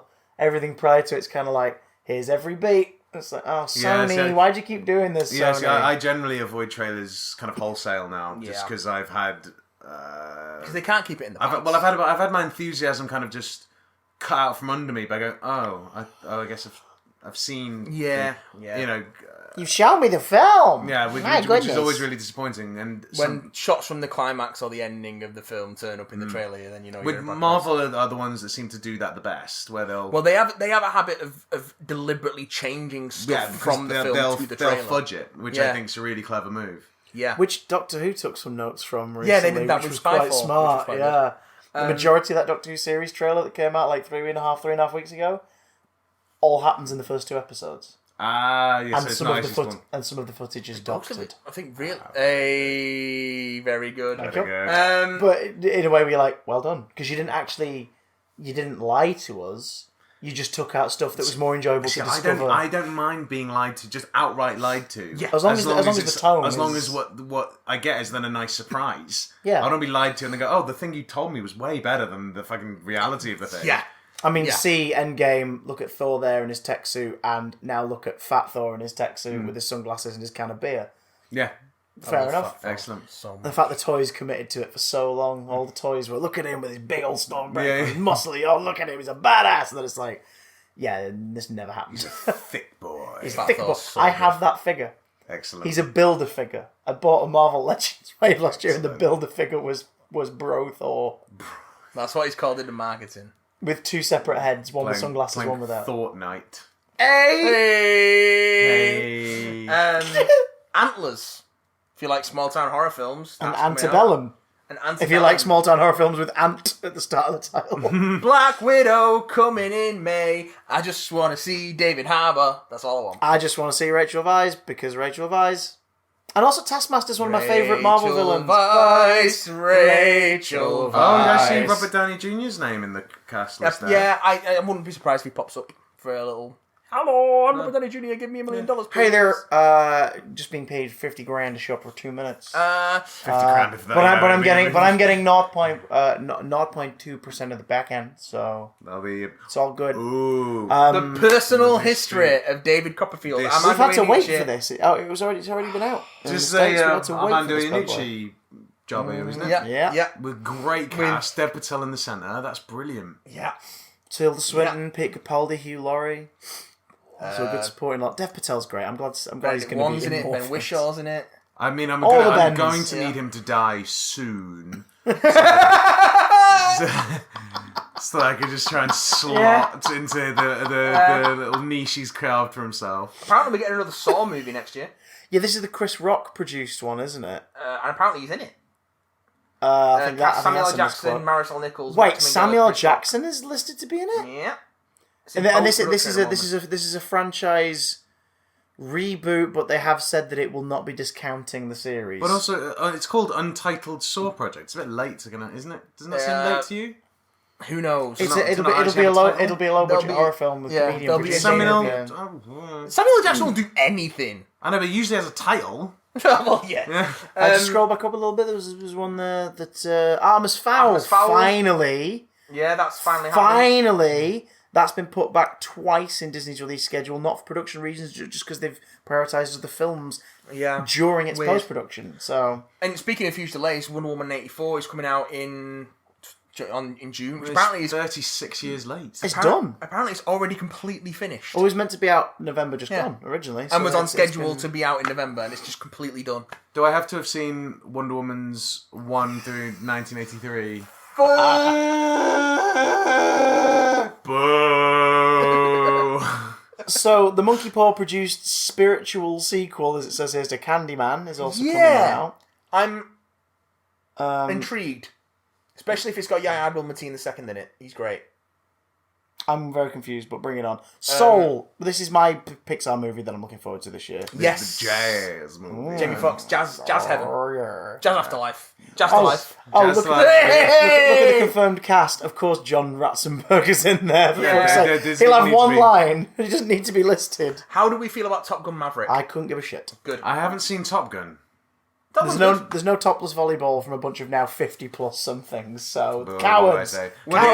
This I'm very much In the Heights. Lin-Manuel Miranda's musical adapted for film. The cast is fucking so good. Lin-Manuel Miranda, Corey Stephanie Hawkins, Beatrice. Stephanie Beatrice, Jimmy Smits. Jimmy Smits is in it. Fucking hell. Right, who's in this? Jimmy Smits. That's all you need to know. Who's in this? Bale Organa, Jimmy Smits. Jimmy fucking Smits. Corey Hawkins, Stephanie Beatrice, Jimmy Smits, Dasha Polanco, Anthony Ramos, Aaron Greenblatt. Rings a bell. Yeah, I think these are all people whose faces I recognise, but I don't know their names. A lot of great. Oh, that guy from that thing. Well, it's going to be. And also, In the Heights is a fucking great musical. Yeah. Unlike Cats. Minions 2. Yay. Rise of Gru. I'll probably really enjoy that. I really like them all. I'm a fan first. Free Guy. I like the trailer. I don't like the trailer. That looks like Paul Walker. Who's that? It's Ryan Reynolds. Oh, I want to forget that he's Ready Player One existed, and imagine this is the first video game commentary. It looks like plot. It's probably going to fall into a lot of the same traps as Ready Player One, though. To me, maybe, but that's Jodie Comer cool... looks absolutely smoking in it. So yeah, it's an interesting. It's a very cool idea concept, but the trailer's just like. Yeah, it reminds me a little bit of Stranger Than Fiction. Did you ever see that? No, I didn't see that. Yeah, the guy realises he's the lead character in his own novel that's being written as he lives his life. I just like how unnecessarily violent the trailer came across for Free Guy. It's I haven't seen it. It looks really violent, but the whole tone is very light and jovial. So it's like, I'm up for that. I've got both fingers crossed. Both sets of fingers crossed that Ghostbusters Afterlife is going to be good. Same. I've absolutely no interest. Please be good. I might be in kind of a minority here, where I like the first two Ghostbusters films. Yeah. But in terms of it being franchisable and kind of carrying on, again, even the cartoons are fine. I'm just like, I don't care. I would quite gladly let it rest. Just let it. I'm okay to not put it in its weird electronic box and just. I would be happy if we never got another Ghostbusters. Oh yeah. But 2009's game was the perfect. And here's one more. There you go, everybody. I know, but I mean, as far as like, and here's one more bite of the apple. That was a perfect kind of like, great. It seems to inspire They're all some back. sort They co-wrote it. clawing fanaticism in people. I can't quite share in that. I don't have that. Chomp at the bit for a new Ghostbusters because those first two films are. You can't replicate that. These people don't want another Ghostbusters film. They want that feeling of watching the real Ghostbusters as kids again. That's what they want. And that's not going to happen. Ghostbusters is a great comedy movie. Ghostbusters 2 is a so-so but enjoyable sequel to that comedy movie. There was a cartoon that people loved more than life itself, and now they want more of that. And I want it to be good. I want it to be good just because I want to go, oh, that was a nice little PS to the Ghostbusters story. What a lovely film. We'll see. We're getting another Christopher Nolan. Tenet. This I actually have seen a trailer for. Yeah, I hope it's good. I wonder if we can play can play the Nolan IMAX drinking game and watch the aspect ratio change several times throughout the film. Let's see if you can write a good female character. But no, did Jungle Cruise looks like a lot of fun. By the numbers, Disney live action adventure thing, but Emily Blunt and Dwayne Johnson. The Rock plus Emily Blunt. Plus Jesse maybe Plemons, Paul Giamatti, a kind of Disneyfied Indiana Jonesy type thing. Jumanji, Welcome to the Jungle, but Disney. If it's a film and he gets to wear a khaki shirt, The Rock is usually up for it. Yeah. So and also the trailer opens with a lovely homage to the legendary Jungle Cruise ride, which is I got to ride for the first time October 2018 on my honeymoon.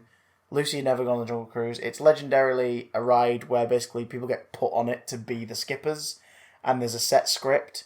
And what's sort of fun is the legend of the fact this ride is the one where people get put on it and go, Christ, I'm one of the skippers on Jungle Cruise, has kind of become a thing.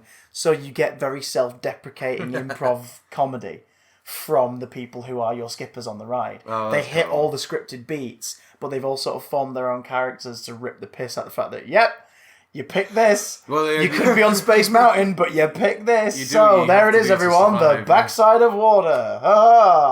But they go for it, and it's like the fact they've made a film going, we're going to take the loose... I have hope. I have that 2003 Curse of the Black Pearl hope that they'll do something really, really fun with it. Yeah, because that... And not that 2003 the Haunted Mansion hope. Oh, yeah. Do you hope they'll do something fun with Morbius?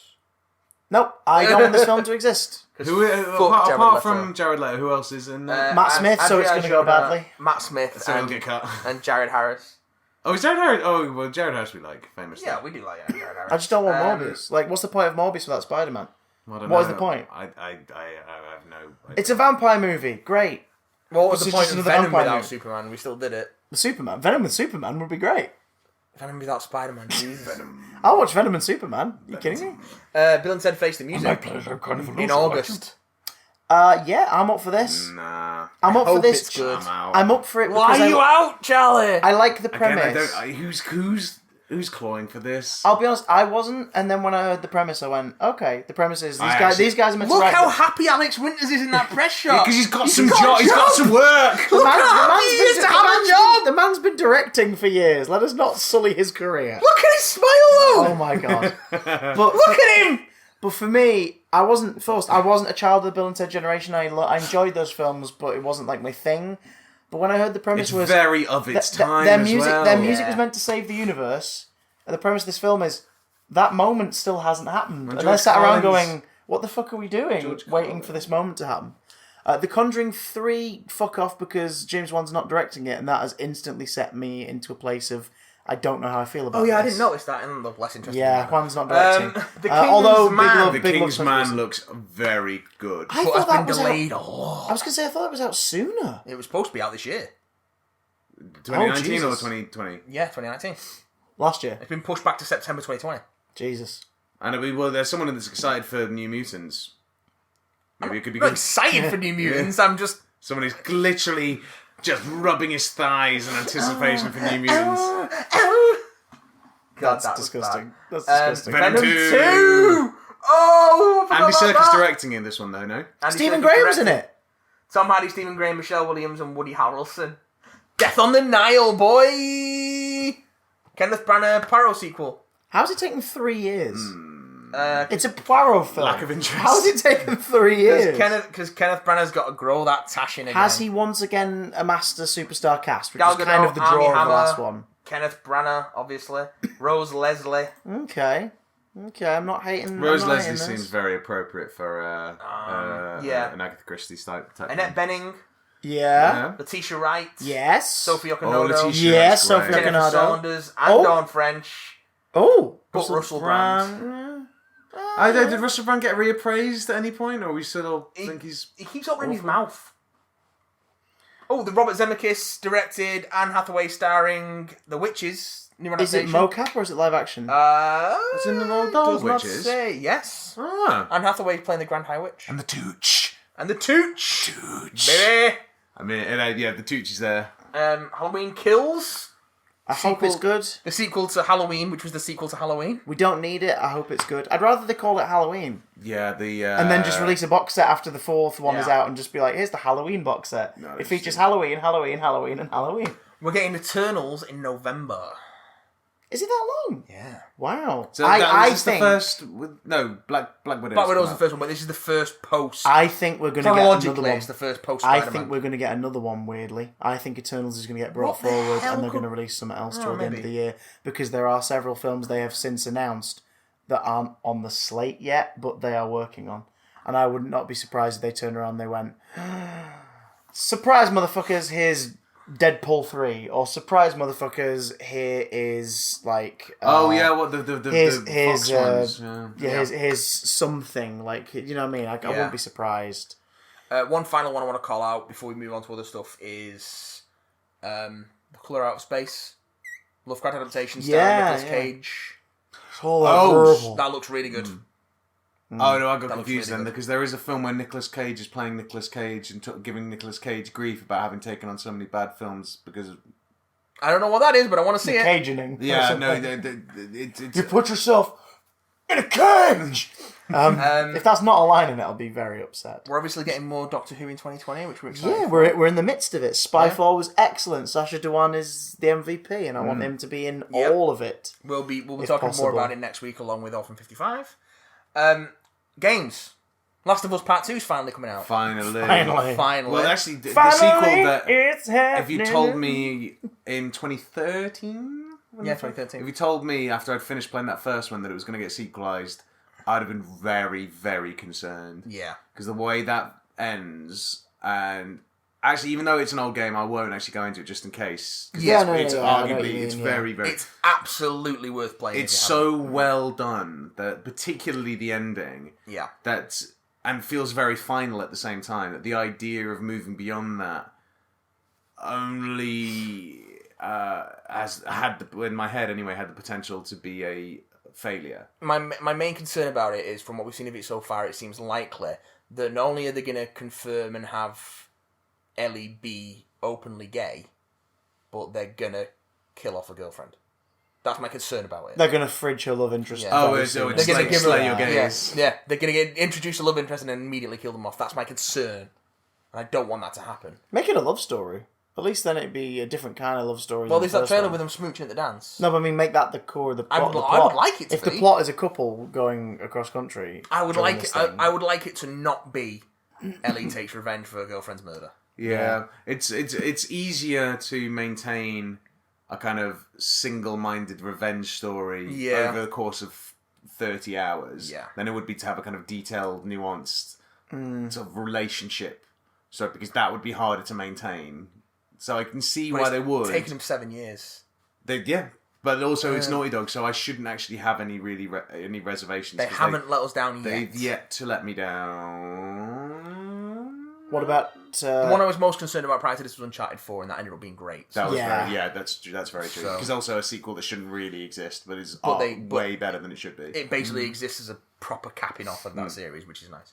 What about Doom Eternal? Doom Eternal been pushed back to March. Was supposed to be out this year. I had it pre-ordered for Christmas. I was so very sad when it got you were supposed to be playing on our Stadias by now. Oh, fucking hell. Doom Eternal looks great. I hope it ends up being great. If it's more Doom. It's more of Doom 2016. I'm already there. Holy shit, that was good, wasn't it? It was so good. It was so good. You have a flamethrower shoulder thing. You have a flamethrower on a shoulder. Nice. Apparently they're going into the heaven stuff as well as hell. And Whoa. that might even be just as bad. And also... Oh, that's really interesting. And also, there is a bit where you fire yourself out of a gun. Brilliant. There is a bit in one of the trailers that came out around E3 where, like, there's like, you're on different, like, sort of little planetoids. And to travel from one to the other, you get into a giant cannon and fire yourself out of it. Amazing. So, amazing. What's not to like? Resident Evil 3 remake. Yeah. Following on from the Resident Evil 2 remake, which I loved so much. Are we going to get to the point where, like, all of them up to the PS4 generation are going to have a gloss or at least an HD redo? Well, they've been, starting from 4, that was the point at which they got released on everything. Like, I don't think you can play 4 on airplane, the back of your seat. Yeah. One of those things. When this comes out, you'll be able to play all the numbered Resident Evils on a PS4. Yeah. But I think they'll go Ubisoft Assassin's Creed territory eventually, and they'll do some kind of remaster for 4, 5, 6. They've already have. That's why it's out for. But I mean, like, if they done it as a bundle, then it was like a... Yeah, I bought it on sale. Oh, shit. In that case... it was on sale for Resident Evil 0 remake, anyone? No. I bought Resi 4, 5... They've already done it. Oh my god. They got released as double pack with the Resident Evil 1 Next year they're remaking number 7. Yeah. It's the point at which they start having active remakes, so you end up with a remake of 1, which is like 2, and then 4, which looks like 7, and then it's like... The only game they really need to quote-unquote remake to have all of the what are considered to be the main series games now is Code Veronica. But that's playable on PS3, I think. So, or they might have actually already re-released it. Because they did... I have a sneaking suspicion that you might be able to get that on PS4. Yeah. It might be the PS2 version, though. Is that bad? No, I'm just saying. I mean, it might be because it might be one of the... they've done a lot of... Or they've done some PS2 games and re-released for PS4. Yes. But basically it's just PS2 ROMs. The next I see what you mean. Yeah, as opposed to actually like doing what they've done with 0 and 1, where they've actually like glossed it up and done things to it. The next step is to release a line of delicious snacks. Starting with the Jill sandwich. What's the next... So, final entry for games I'm looking forward to in 2020. And I'm not even necessarily looking forward to playing this, I'm just looking forward to it coming out and seeing if it works, is Watch Dogs Legion. The granny that can die with like one hit. The idea with being able to play as anyone in that world is fascinating to me. And I just want to, just from a technical standpoint, how they're going to make that work. Like, how much VO they're going to have to do for each of these characters to make them feel distinct, but not not repetitive. Like, how is that going to work in a 2020 game? That's why I'm intrigued for it. Yeah, that does sound interesting. And is it an indication of the possibilities for the next generation? Like, if they're able to do this at the end of this... Well, it was supposed to be out by now. Yeah. So we can infer that it's mostly done. And it is not being advertised as a next-gen game. It's out, I think it's out in March. And the new consoles aren't going to be out till September, October at the earliest. We don't have any sense of what the slate is going to look like for those yet, do we? But God, what a vastly different logo. The only things we've got confirmed are Godfall from Epic. Is it Epic? I think that's confirmed to be a PS5, Xbox Series X. If not launch, then early title. That's launching on those consoles. Same with follow-up to Spider-Man. They've said that'll be out likely by the end of the first year. But I don't think that's been officially announced yet. Like, you've not seen a title or anything for it. Yeah, there's not. Yeah, Insomniac have said they're working on it. It's for next gen, and the plan is to have it out by 2021. Godfall's got a trailer, so that's where I'm pitching this kind of thing.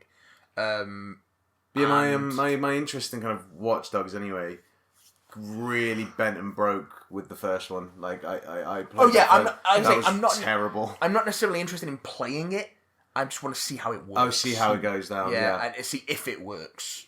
I guess is what I'm going at. A little bit of TV, and then we'll call it a day because we've broke the 3-hour mark. And I've got to render this tonight. It's my brother's birthday tomorrow, so I won't be around. Oh my God, Christopher. I might suffer. Which there are a couple of TV projects that are coming up that I'm interested in. Josh Boone of New Mutants Infamy is doing a TV version of Stephen King's The Stand. I believe it's a 10-part miniseries. Not the first time it's and that's just adapting the first chapter. Yeah. Hey! Not the first time it's been adapted. It was a 3-part miniseries in the late 90s with Molly Ringwald, Gary Sinise, Matt Frewer. That sounds like a late 90s miniseries. And guess what? It looks like a late 90s miniseries as well. Does King cameo gratuitously in this one's got James Marsden. He does have a named role in it, yeah. Let's hope he gets sort of like given some... Not given short shrift again. It's got Whoopi Goldberg. It's a backdoor sequel to Hop and Sonic. Oh, God. I don't know. James Marsden got plenty to do in Westworld, so... Yeah, but how long was he in it for? Most of 2 seasons. You win this time, Marsden. Westworld. Yeah. You win this time, Marsden. You win this time. You son of a bitch. Jovan Adepo, Amber Heard. Oh. And some other people who you might not know. But yeah, it's an interesting cast. How dare he presume we might not know people? How dare you? James Marsden and Jovan Adepo are sort of the lead males with... the Lales. Who's playing Franny? Odessa Young is the female lead. Again, they've gone fairly young for that, but she's a student, so that makes sense. Oh, Heather Graham and Greg Kinnear popping up in it. Nicholas Lee popping up in it. Yeah, some Alexander Skarsgård. Oh, yes, of course, Alexander Skarsgård. Yeah, could be interesting. Excellent. Star Trek Picard. Popping on Amazon Prime latest year. Looks great. Yeah, Picard. I've seen that the Frakes is there. Yeah, getting a ragtag crew, taking them out into space good. on an unsanctioned mission. Popping up and seeing some old friends. So we've seen Riker and Data. and Possibly Law. Not this Troy. time. It's Wrong. I wonder if we're going to get Worf. Made it up. Complete fabrication. Total fabrication. Total fabrication. We ever gone wandering beneath the clear blue sky? Another Jordan Peele joint, Hunters. A bunch of Nazi hunters in 1977 New York. Oh, very good. Looking forward to that. Oh, yes. This thing with Pacino in it. Pacino's in it. Yeah. Yeah. Look, I didn't know that was Jordan Peele. I'm very jazzed for this. He's producing it. It's a Monkey Paw production. Yeah. I'm very jazzed for it because I am all in favour of Nazi hunting. More Nazis getting maimed, killed, beaten, and otherwise just fucked over in pop culture. Each castman owes me and in 100 Nazi scalps. And I want my scalps. There we go. That's it. That's the show. In real life, just fuck the Nazis. But not in the nice way. And of course, when Disney Plus finally releases over here, we get 2 MCU. Oh, these are still down the pipe, but these are coming in 2020. Yeah. It's Falcon and Winter Soldier, which is currently shooting.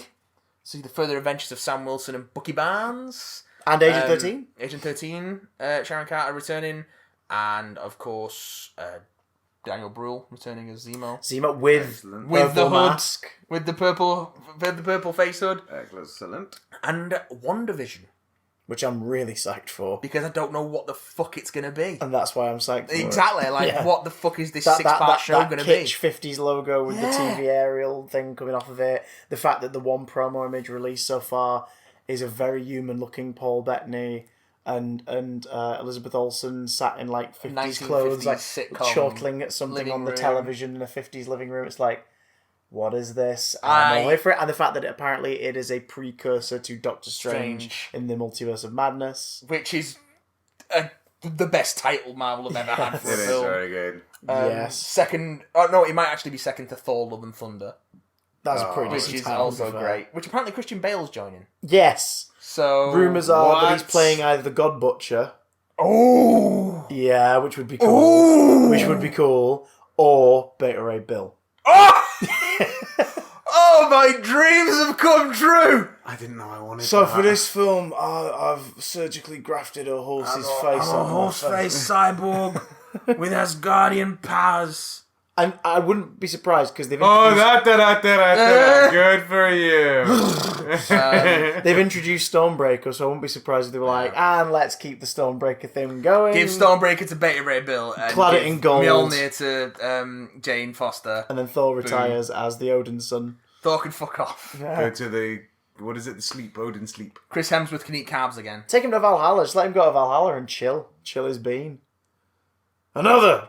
And that'll be him done. I can't believe they got him back think in. so. I can't believe they got him back in that fat suit for this one. No, he just. I think I can't believe they got Hemsworth Natalie just- Portman back, because it seemed like she It had seems absolutely like- zero interest in doing any of these films ever She again. did dub those lines, those 2 lines of dialogue that we hear very faintly in Endgame, which to me was the first sign of, wait a minute. 'Cause she was credited. I was like, They would have had to credit Some- her anyway, though. yeah, But no, they just they're lifted doing the that big lines or not? montage. They're doing that big montage, but they credit her as one of the voice credits when they're the additional voices. Oh, Can they not credit her as that if they've just lifted the line from... But they had it was, would a have new, had to- it was I new think- dialogue, and I was Oh, is it? like, No, when I noticed that, because I'm a sucker for whenever I see additional voices at the end of the credits, I always look at it because I'm like, oh, D. Bradley Baker, oh, Frank Welker, oh, you know what I mean? Just like, oh, look at him doing little vocal effects, like, oh, Tara Strong, and Natalie Portman was listed, and I was like, and that to me was the first sign that I think someone's had a conversation with her, and there's some kind of amends happening here. Yeah. It's been sort of floated that Taika Waititi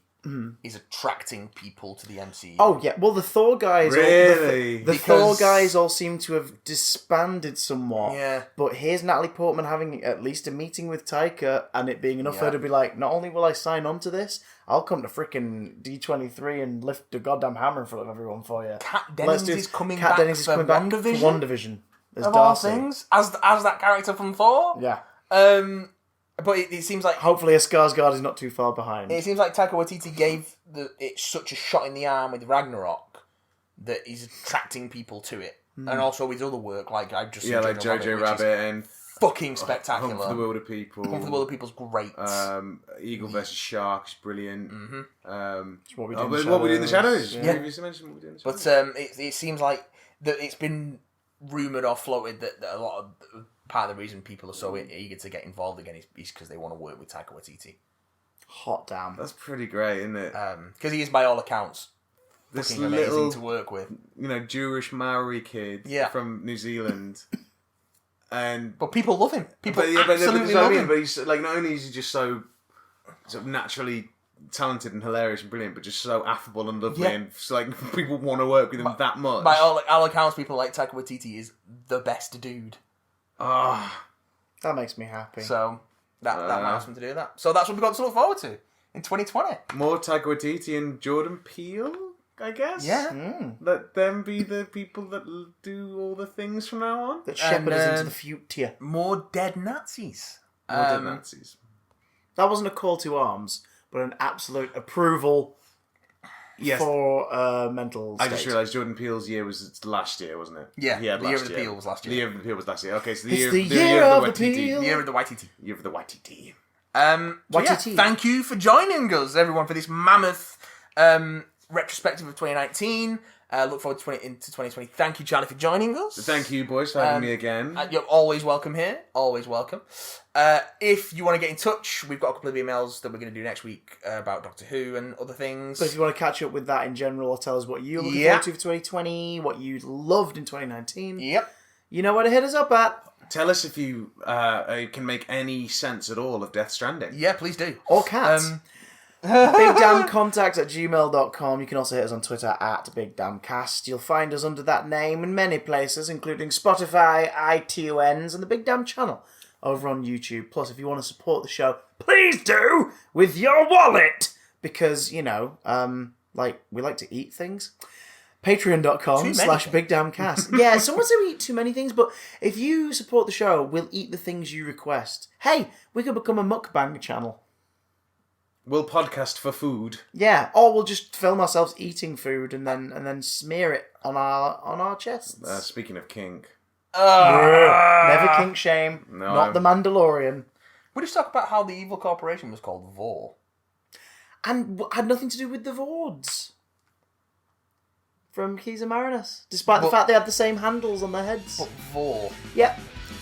Vor is the most powerful thing in the world, was a line of dialogue in it.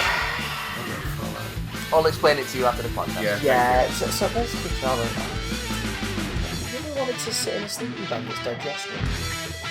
I hadn't done it now.